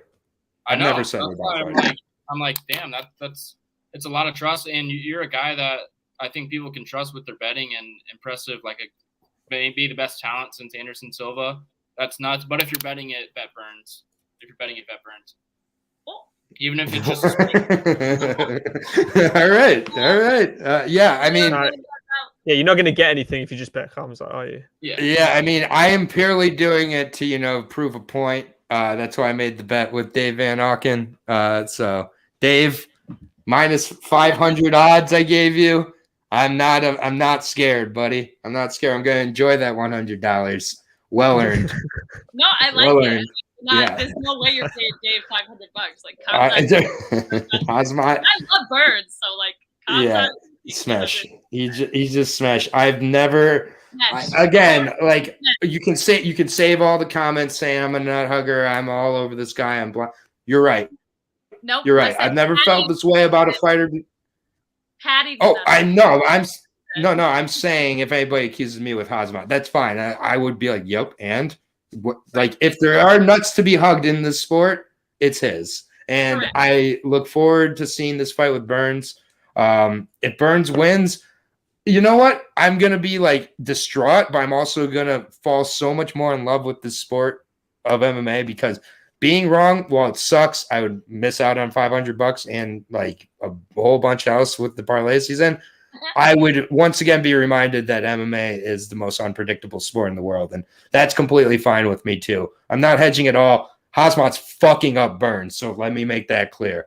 And that's all we have to say on this fight. I get this wasn't the most helpful technical breakdown, but I do think that Lewis and Josh and Bunny were able to provide a more well-rounded analysis here for me. Khamzat's fucking up Burns, and Burns probably is going to lay a punch on him again. Oh no. So, and I'm just sold here. I'm all in, and I'm going to be all in until the wheels fall off this thing. So let's go Khamzat Chimaev by KO, by the way, is my official pick. But I'd love to see a submission, personally. I'd love to see a submission win, just to kind of throw it in the, in the face there. Dustin, we're all sluts to MMA fighters here. Aaron, who drools over elephant cage warrior people, you are a slut for yeah. I mean, that's true too. You're right. But this Khamzat thing is another level. Like I live in Washington, D.C. I'm going to Florida as soon as they announced he was fighting. I bought my ticket. Like I'm taking a 16-hour train down there to get down there in time for the fights. Like I am on the Khamzat hype train, literally. But we're going to move on to the next of our 3 main events. It's weird they started with the main event first, but I guess since these guys have belts on, they still have to put them first. They should have just put Osman as the headliner, let's be honest. He's what everybody's talking about this week. But, oh, my God, I can't wait to see him live. I'm going to cry. Anyways, let me wipe up the floor here because it's all wet underneath me all of a sudden. Get a mop. Anyways, on to the bantamweight championship fight, the unification bout we've all been waiting for. There's no controversy here. The champion, Aljamain Sterling. No controversy, right? Earned it in blood. Definitely wasn't given to him. He definitely got rocked. Taking on the interim champion, the paper champion, as he's referred to, Petr Yan. No mercy here. Earned that nickname in full the first time they fought with that knee to Aljamain. But, before that, it was a pretty one-sided performance, if we're being honest. Aljamain came out and just emptied out everything he had and more. Usually he's kind of known as a slow starter besides that Sandhagen submission fight. So I think he kind of tried to hit the opposite way and threw like 100-plus strikes in that first round. It felt like he was throwing rights and lefts at the same point at times. Wasn't very effective striking. What was effective in doing is making him very, very tired and worn down. And then Peter just kind of took over very, very quickly there. But yeah, Petr has looked really good. He's coming off that win of Corey Sandhagen and a very, it was a pretty competitive fight. I think that the spinning attacks of Petr were really, really impressive in that one. The boxing overall, I feel like he kind of took another level in a lot of people's minds over the last couple because I do think a lot of people gave him the Aljamain fight because he was basically winning it until that knee for the most part.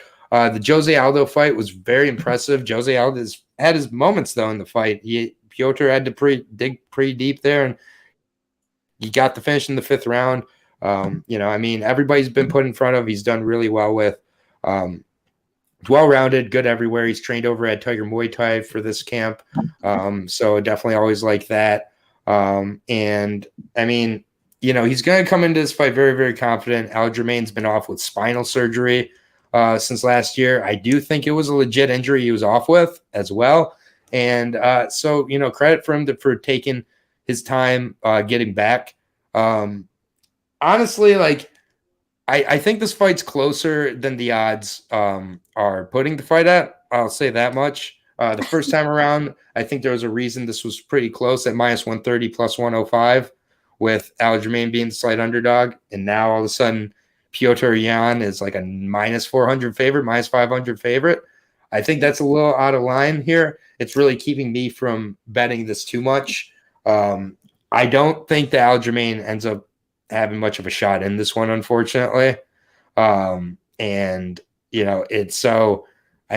Petr should be able to kind of take this fight. I don't think Aljamain's going to have the same approach as last time. I don't think that it's going to help, though. I think that this one most likely goes the distance. I think these guys are, pretty well matched. So with that being the case, I do have Petr Yan by decision, but I think, it's one where Aljamain, if he can how get his wrestling to be more of a part of the game plan, at least has a chance to stretch this one out more. But I got Petr Yan. I just think it's a closer decision than the odds are indicating. I don't know how Sterling's going to look coming off of the extended layoff. Physically, he's in good shape like he always is. And when Aljamain did what he did to Corey Sandhagen, you got to really, really, value that. What he did to Stamen with the knee bar, the banana split. This guy is a world-class grappler. And, he's been in there with some of the best fighters in the world. And I feel like the last year and a half, he's been the Will Smith of the MMA world, where he's been completely memed and completely disrespected. And I think it's over the top, quite frankly, but he's also brought some of it on himself. But I think that that's not going to make a difference when they get into a cage. Petr Yan's just a better fighter here. They've got 4.5 rounds of experience, and I just think Piotr takes a decision in this one, but it's closer than the odds indicate. Aljo's a beast. I agree with many. Aljo's a beast. I say that when he's been so inactive and coming off that Peter, like, I mean, he was a beast, but like now he's coming off of surgery and a huge division. Like he's been inactive now since his surgery. Like, how can you say he's still a beast? We haven't seen him in the cage. We've seen Peter against Corey Sandhagen, who went way farther than we thought it was going to go. We thought like it was going to end quickly. I picked Sandhagen to win, and Petr extended that fight for as long as possible and completely exhausted Sandhagen. How can you say that Aljo's a beast when you haven't seen him fight recently? Like, I know he was a beast. It's a long resume of like plenty of opportunities he's shown he's a beast. They both are, though. Huh? Mm-hmm. But yeah, go ahead. Huge surgery and a huge cocky run. I think he's completely. I do not see him prepared at all for this fight against Petr Yan. I don't know how anyone could pick Aljo. And Aljo, by the way, has brought most of the hate that he's got upon himself. And I have a lot of strong feelings on this, and I'm sorry, but you can't throw the belt that was forfeited to you off of an illegal knee and then parade around with it 2 hours later saying you're the champ. You're a disputed champ. Petr got the interim belt against Corey Sandhagen, a huge fucking monster in the sport. And you cannot tell me that Aljo has a shot against Petr. I'm sorry. We just haven't seen enough of Aljo within the realm of Petr's career recently to make a decision to root for Aljo. That's just bullshit. Aljo has no chance. Petr all the way within 3 rounds. I mean, the odds agree with you there. Josh, what's your thoughts on this one? Go ahead, Lewis. I want to hear what Lewis has to say first. Yeah, sure. Go ahead. Yeah, sure. I mean, I disagree very much so that he doesn't have a chance. I think he's got a very high chance. He's got a very high output. If he implements a similar game plan to Corey Sandhagen, but has more success in the grappling aspect, he struggled a lot with the grappling in the first fight. I think it was like something like 16 takedown attempts, and he just couldn't get it. Petr Yan's got extremely good defensive wrestling. He's got, in my opinion, the best boxing in MMA, hands down. He's one of my favorite mixed martial artists on the planet right now. He's a scary individual, personally. Like, I just love the guy to bits. But Aljamain does do a lot of good things. He kind of just gassed himself. You see it in gyms all the time where a guy will absorb amount of shots. They almost download data for a round or two to exhaust the opponent. And that's exactly what he did to Sandhagen. It's exactly what he did to Uriah Faber. It's what he did to Jose Aldo over the first 2 rounds. Jose was landing the kicks. He was standing in the pocket, landing the hooks. You know, classic Jose Aldo. And then after the 3rd round, they slow down dramatically. Petr takes over and he devastates you. He just did it really early against Aljo. Aljo pretty much, I gave him the 1st round. And then after that, I think Petr took over and just destroyed him, picked him apart, to be honest. Everything Aljo tried didn't work, didn't phase Petr. He's got incredible defensive boxing as well. He gets hit a lot, but he doesn't get hurt a lot. It's everything's blocked. It's all shoulder rolls. It's all going with the punches. It's all high guard stuff. He's just brilliant at defensive boxing. I can see a late finish for Petr Yan here, but I think Aljo's best bet is probably a similar approach as to he had against Sandhagen, which is a piggyback. If you can't take him down, he's got some of the best jiu-jitsu in MMA as well. He is very, very good under, obviously, Matt Serra. If he piggybacks him and locks that body triangle in, Petr ain't just shaking him off. He's got to deal with him, right? Which is, and that's one main thing I can get for Sterling here. I think the odds are disgraceful. They should not be that split. Definitely not. Yeah. Especially as Aljo didn't earn the belt. He was given the belt. I have no problem with him taking the belt at all. Petr Yan should know the fucking rules. Hands down. I do not believe it was an accidental knee. He is the champion. He should know the fucking rules of the sport he is champion of. But what the problem with Sterling is he milked it. And that's where everyone's been a bit pissed off with him. Before that, there was no hate towards Sterling. Great guy. He's got a brilliant resume. Beating Pedro Munoz, Corey Sandhagen, Rivera, Stamen, like Brett Johns, stopped that hype train quick, didn't he? Like he got it's just he's brilliant. Aljo is absolutely brilliant. I don't like his personality at all. It's kind of come out now how he really is. He's trying to sell more fights. It's too cringe for me. It's bad cringe. It's not like Colby or Henry where they're like owning it. It seems very forced, but Yeah. I think Petter's just got his number. That's Mhm. that's the truth of it for me. I think he should be the favorite. I think he will. Rounds 1 and 2, I can definitely see Aljo coming out the gate, landing the low kicks, using pressure, high volume, making a clear, decisive thing to the judges that I've won this round, and then Petter kind of downloading the data, understanding his holes, and then picking them apart over the late. I see a late 5th round stoppage for Petter or a decision. But it's a very close fight in my head still. I think these two are the best bantamweights on the planet. I think Aljo is better than Corey Sandhagen. Mm-hmm. That's the thing with Pettier is he gasses you out. Like, he plays the long game, and I think he did with Sandhagen. He was like, I'll let you outstrike me round one, maybe round 2, but he knows what he's doing. Absolutely. Illegal knee. He is smart. He knows what he's doing. Yeah, I think that was just the moment of stupidity. A stupidity or adrenaline. Like, it wasn't. He wouldn't have given up that belt opportunity if it was a logical decision. You know what I mean? He wouldn't if he. That was just an in the moment type of thing. And by the way, kneeing grounded opponents is legal in 1. So. Yeah, but he's not in 1. Yeah, well, we're not over in Singapore right now. So no confetti's coming down. They also score the fight as a whole, not by rounds over there, so it doesn't matter. Which is what they should do over here too. They should. Maybe one really has it right. -500 favorite for Purchau Jan. That is crazy. Josh, what's your thoughts on this fight though? Before we go. Yeah, I mean, I went to UFC Kansas City. That was the first fight event I went to. Aljamain Sterling beat Augusto Mendez. Main event was DJ and Wilson Hayes. That was a one-sided battle. But I've been a fan of Aljo for a very long time. I've been watching his career, and I've been rooting for him ever since watching him. But the thing is, Peter Yan might be the ruler of this division for a very long time. I think that Aljo has a chance to maybe get him out of there early in the first, and if he doesn't get it, they start sweating.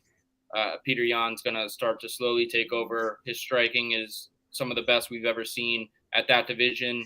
He beat, he's going to start rattling off. I think he's going to hold the belt for a very long time, kind of like you with Kamzat. I think he's got a very, very bright future in this sport, and he's doing everything right. I do like the fact that Aljo's training with Merab Dvalishvili. I'm a big Merab guy, but always. He's always trained with him too. Yeah, I know. But you can't prepare for the striking of Peter Yan. I don't think anyone gets you ready for that, and it's going to show on Saturday night with Peter Yan. But crazy shit happens in this sport, man. You never know. Aljamain Sterling could walk away the champion on Saturday night as well. That's why MMA doesn't work, then.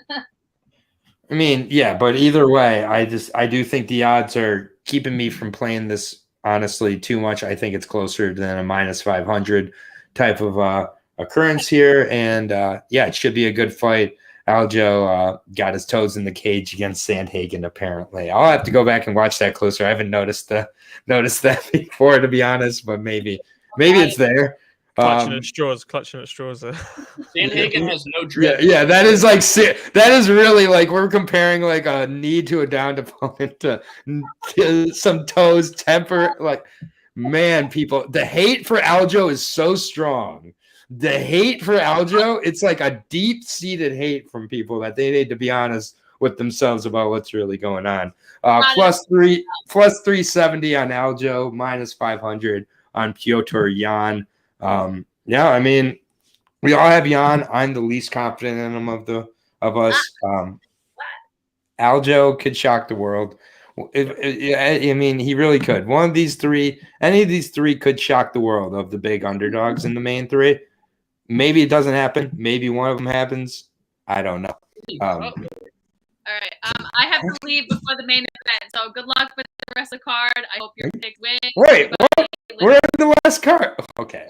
All right. Aaron's up, guy. His best will win you money. Everyone, best of luck, all right? All right. We'll see you later, buddy.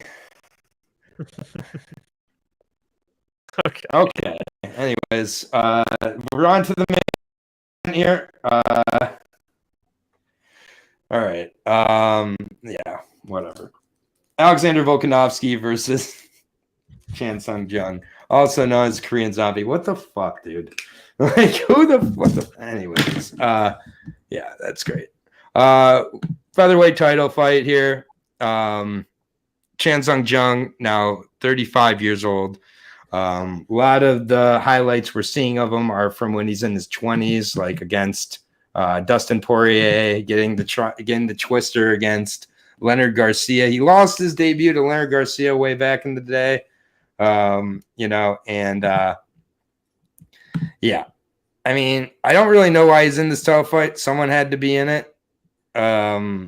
He's an exciting guy, sure. He's coming off of a decision win against Dan Ige. He lost a pretty definitive decision to Brian Ortega.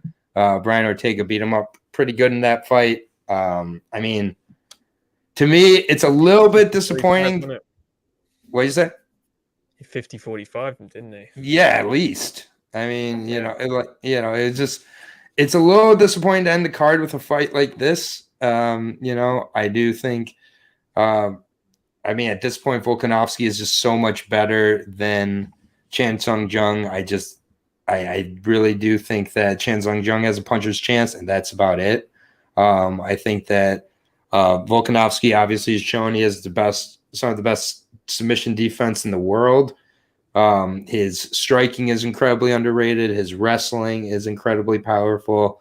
The guy is just got so underrated by those very close, underappreciated by those close fights by Holloway, and then the Ortega fight just blew him up. Now everybody knows somehow the hidden secret that was the 20-1 or 22-1 Volkanovski at the time. I just think that he's on such a roll. He's so ready for this fight, and Chan Sung Jung shouldn't be fighting for a title contention fight, let alone a title fight. So it's the story could be, this guy who everybody counted out and shouldn't, be in this fight got it. But, like you've said before, Lewis, it's I can't bet on someone catching somebody or being, I just can't. Volkanovski's better everywhere. I do think Volkanovski gets him out of there somewhere inside of the 5 rounds. I think that he's going to be motivated to get a finish. I do think that decision wouldn't be as much of a feather in Volkanovski's cap, and I do think when the differential is this wide in the abilities of the two guys, that they can start to be I want to finish here, not just the win. I think the win is coming. Is the finish is my question. Do I bet the finish or a decision? I'm going to bet the finish on Volkanovski. Why not? Wow. KO. Fuck yeah. The bunny's gone. So, Lewis, we'll go with your thoughts first. You've said it all pretty much, to be honest with you, man. He's better everywhere. There is a few holes, not in Volkanovski's game, but maybe opportunities that Chan Sung Jung can kind of take if they present themselves. He's got very, very good scrambles. If what Alexander Volkanovski likes to do is old school ground and pound, where he just sits in guard or half guard and just rains heavy shots. He doesn't necessarily look to progress, through what am I trying to say? He's not trying to get to mount. He's not trying to take your neck. He's not trying to do anything like that. Korean Zombie has excellent scrambles, excellent jiu-jitsu. You see him from twisters and shit like that. You don't just do that by accident. That's incredibly difficult to get. And he's got one of 2 in the UFC, I think. And as you say, against Leonard Garcia, who they thought, that was going to be a very, back and forth fight like it was in WEC. And then it turned out he just absolutely ragdolled Leonard Garcia and twisted him in the second round. So with 1 second to go, I think it was as well. It was very, very close. Yep. Volk has so much volume, so much power, so much pressure.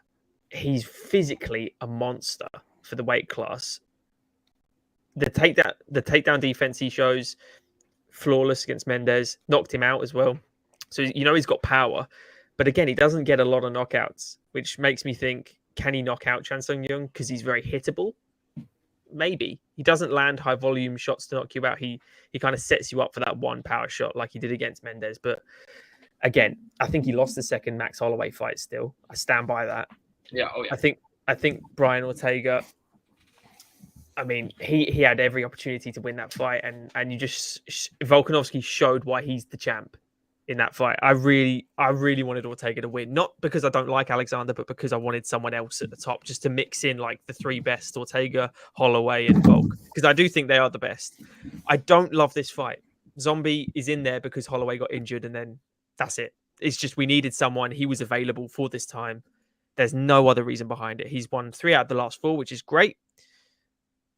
I just don't give him much of a chance. It's really difficult, and I feel bad because the breakdown on this is really hard to find any holes in Alex's game, and especially holes that Chan Sung Jung is better at, which I don't think he is. I think the best, as you say, the best Chan Sung Jung was before he went to the army, wasn't it? It was before he did his military service. So late 20s was the best. You know, he did. I think he was winning against Yair as well in that fight. It was a very, very competitive fight before we got KO'd in the last 5 seconds or 10 seconds. That was one of the best fights I've ever seen. That was one of the best fights I've ever seen. So good. How much does that take out of you as well? You don't see Alex in these kind of 5-round war. Isn't really a thing with Alex. 5 rounds against Max Holloway twice. They weren't wars though. They were just highly competitive back and forth. Very technical fights. I think he's just going to be too technical for Chan Sung Jung. I think it's going to be a decision. I think it's just going to be a box standard Alexander Volkanovski, high pressure, high volume, leg kick, jab, overhand right. Nothing crazy, just no damage taken, a lot of damage implemented. Chan's going to have a really tough night. It's boring to say, but unfortunately, that's my prediction. Yeah, I'm not that excited about this either. And whoever, shout out to whoever's deciding to film me and send videos. You know who you are. That's all I gotta say about that. So can send this video to her too. Josh, go ahead. Yeah, Volkanovski, the way he won the belt was just, it rubbed a lot of people the wrong way when you potentially lose that fight against Max Holloway. Everyone in the UFC fandom loves Max Holloway. Alexander Volkanovski, it's just kind of a mix of people's opinions on him. He is a really good champion, but we don't really write home about his striking. We don't really write home about his ground game. Ortega really, really got close to submitting him. That was one of the craziest escapes. It was the will of a champion, I think, for him getting out of that deep, deep guillotine. Korean Zombie is like you said, Aaron, with the last fight, I'm the least confident in Volkanovski out of the championship fights. Plus, that's your third. That's the 3. Everybody has to choose their one of the 3. They're like, mine's Aljo. Yours is Korean Zombie. Would yours be Burns, Lewis, of the 3? No, I think Aljo as well. Okay, Aljo as well. Okay. I was hoping maybe we'd have one of each of the 3. So I think Hamzat's going to destroy us. All right. So no one's being the cool hipster who's like, Hamzat hasn't faced anybody. Like, right. Fuck that. I'm going with like Masvidal. You remember when Masvidal and Covington was announced? Like the MMA fans were like, we know how this goes. And when this fight was announced, we were all kind of like, we know how this goes. And we saw the Masvidal Covington fight pretty much played out exactly how we thought it would. Yeah. And this one is kind of the same thing. Cut and dry. Volkanovski, it will be the champion. Let's rebook Holloway. Let's get this division going. This was just kind of like, I don't know why they made this fight essentially. Good for Korean Zombie. You get your shot at the belt. Volkanovski is a really good champion, really good fighter. I think he is getting better too. But let's run that Holloway fight after this one. It's a great opportunity though for Zombie here because he's not getting another title shot. This is a free title shot from beating Dan Ige. Like brilliant. Right. I'll take that. Yeah, this is it. And he has nothing to lose. Like he really does have nothing to lose. Volkanovski in his one loss, if you go back and watch it, it was against a much longer, larger striker, and the striker caught him at the end of a bunch of shots. And yes, it was 150 years ago. But he was still, like 4-0, wasn't he? Something like that, yeah. Yeah. I mean, Zombie will be the longer fighter here. He'll be taller. He's going to be able to keep his opponent ideally at the end of his strikes. If he is to have success, it would be with Zombie keeping him at the end. If he's to have success, I'm saying, Lewis. It would be with Zombie keeping him. Now, Volkanovski's not going to be there and not going to stay there. And, I mean, that being said, like, these odds are nuts. These odds are, like, really crazy. I just like I've gotten used to him now seeing him, but minus 800 against a plus 550. Do you like? Is it minus 800? Minus 800 on Alexander Volkanovski. That's very disrespectful. It's just hard when in general Volkanovski's gonna give you 25 minutes to maybe land that nuclear shot. That's a long time to be dealing with a minus 800. Even if he wins 50-45, to be minus 800, you gotta win 50-46, right? Like 50-44, or like not 50-44, 50-43 type of thing. Like minus 8 rounds, yeah. That's what I mean, and it's like Zung can bang, man. He can bang. Yeah. Like that's like he can knock out anybody at 145 if he hits his shot. Like, but like Volkanovski. That being said, I think minus 300, minus 400. Like I don't know how he got to this level, like where he's the biggest favorite on the card. From beating Max Holloway and Brian Ortega, that's how I guess. Yeah. I mean, but still, he's in contention for the GOAT of the division, isn't he? Really? I mean, it's Holloway or Aldo. Yeah, but I mean, still minus 800. You just don't see that a lot, especially in title fights.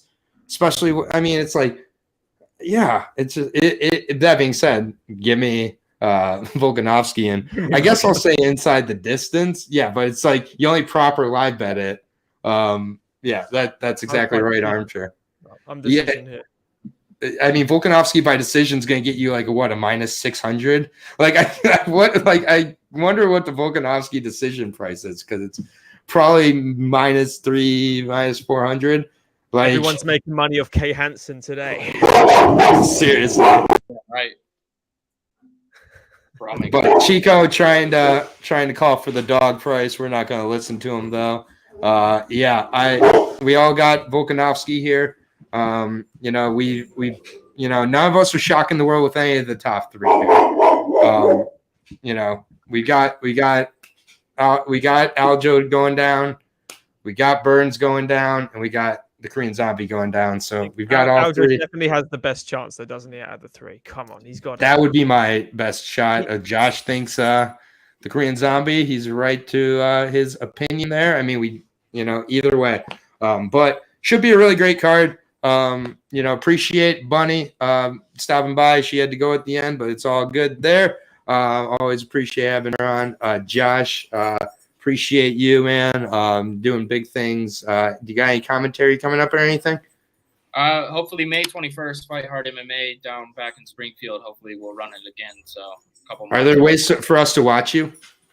MMA Futures, they have a YouTube channel. They post fights every single day. If you want to watch some like lower level pros or amateur fights, they post fights every single day. And then you can buy the pay-per-view if they'll have like a $20 pay-per-view if you want to watch one of their live events. Support local MMA people. Josh doing commentary now. He's doing interviews.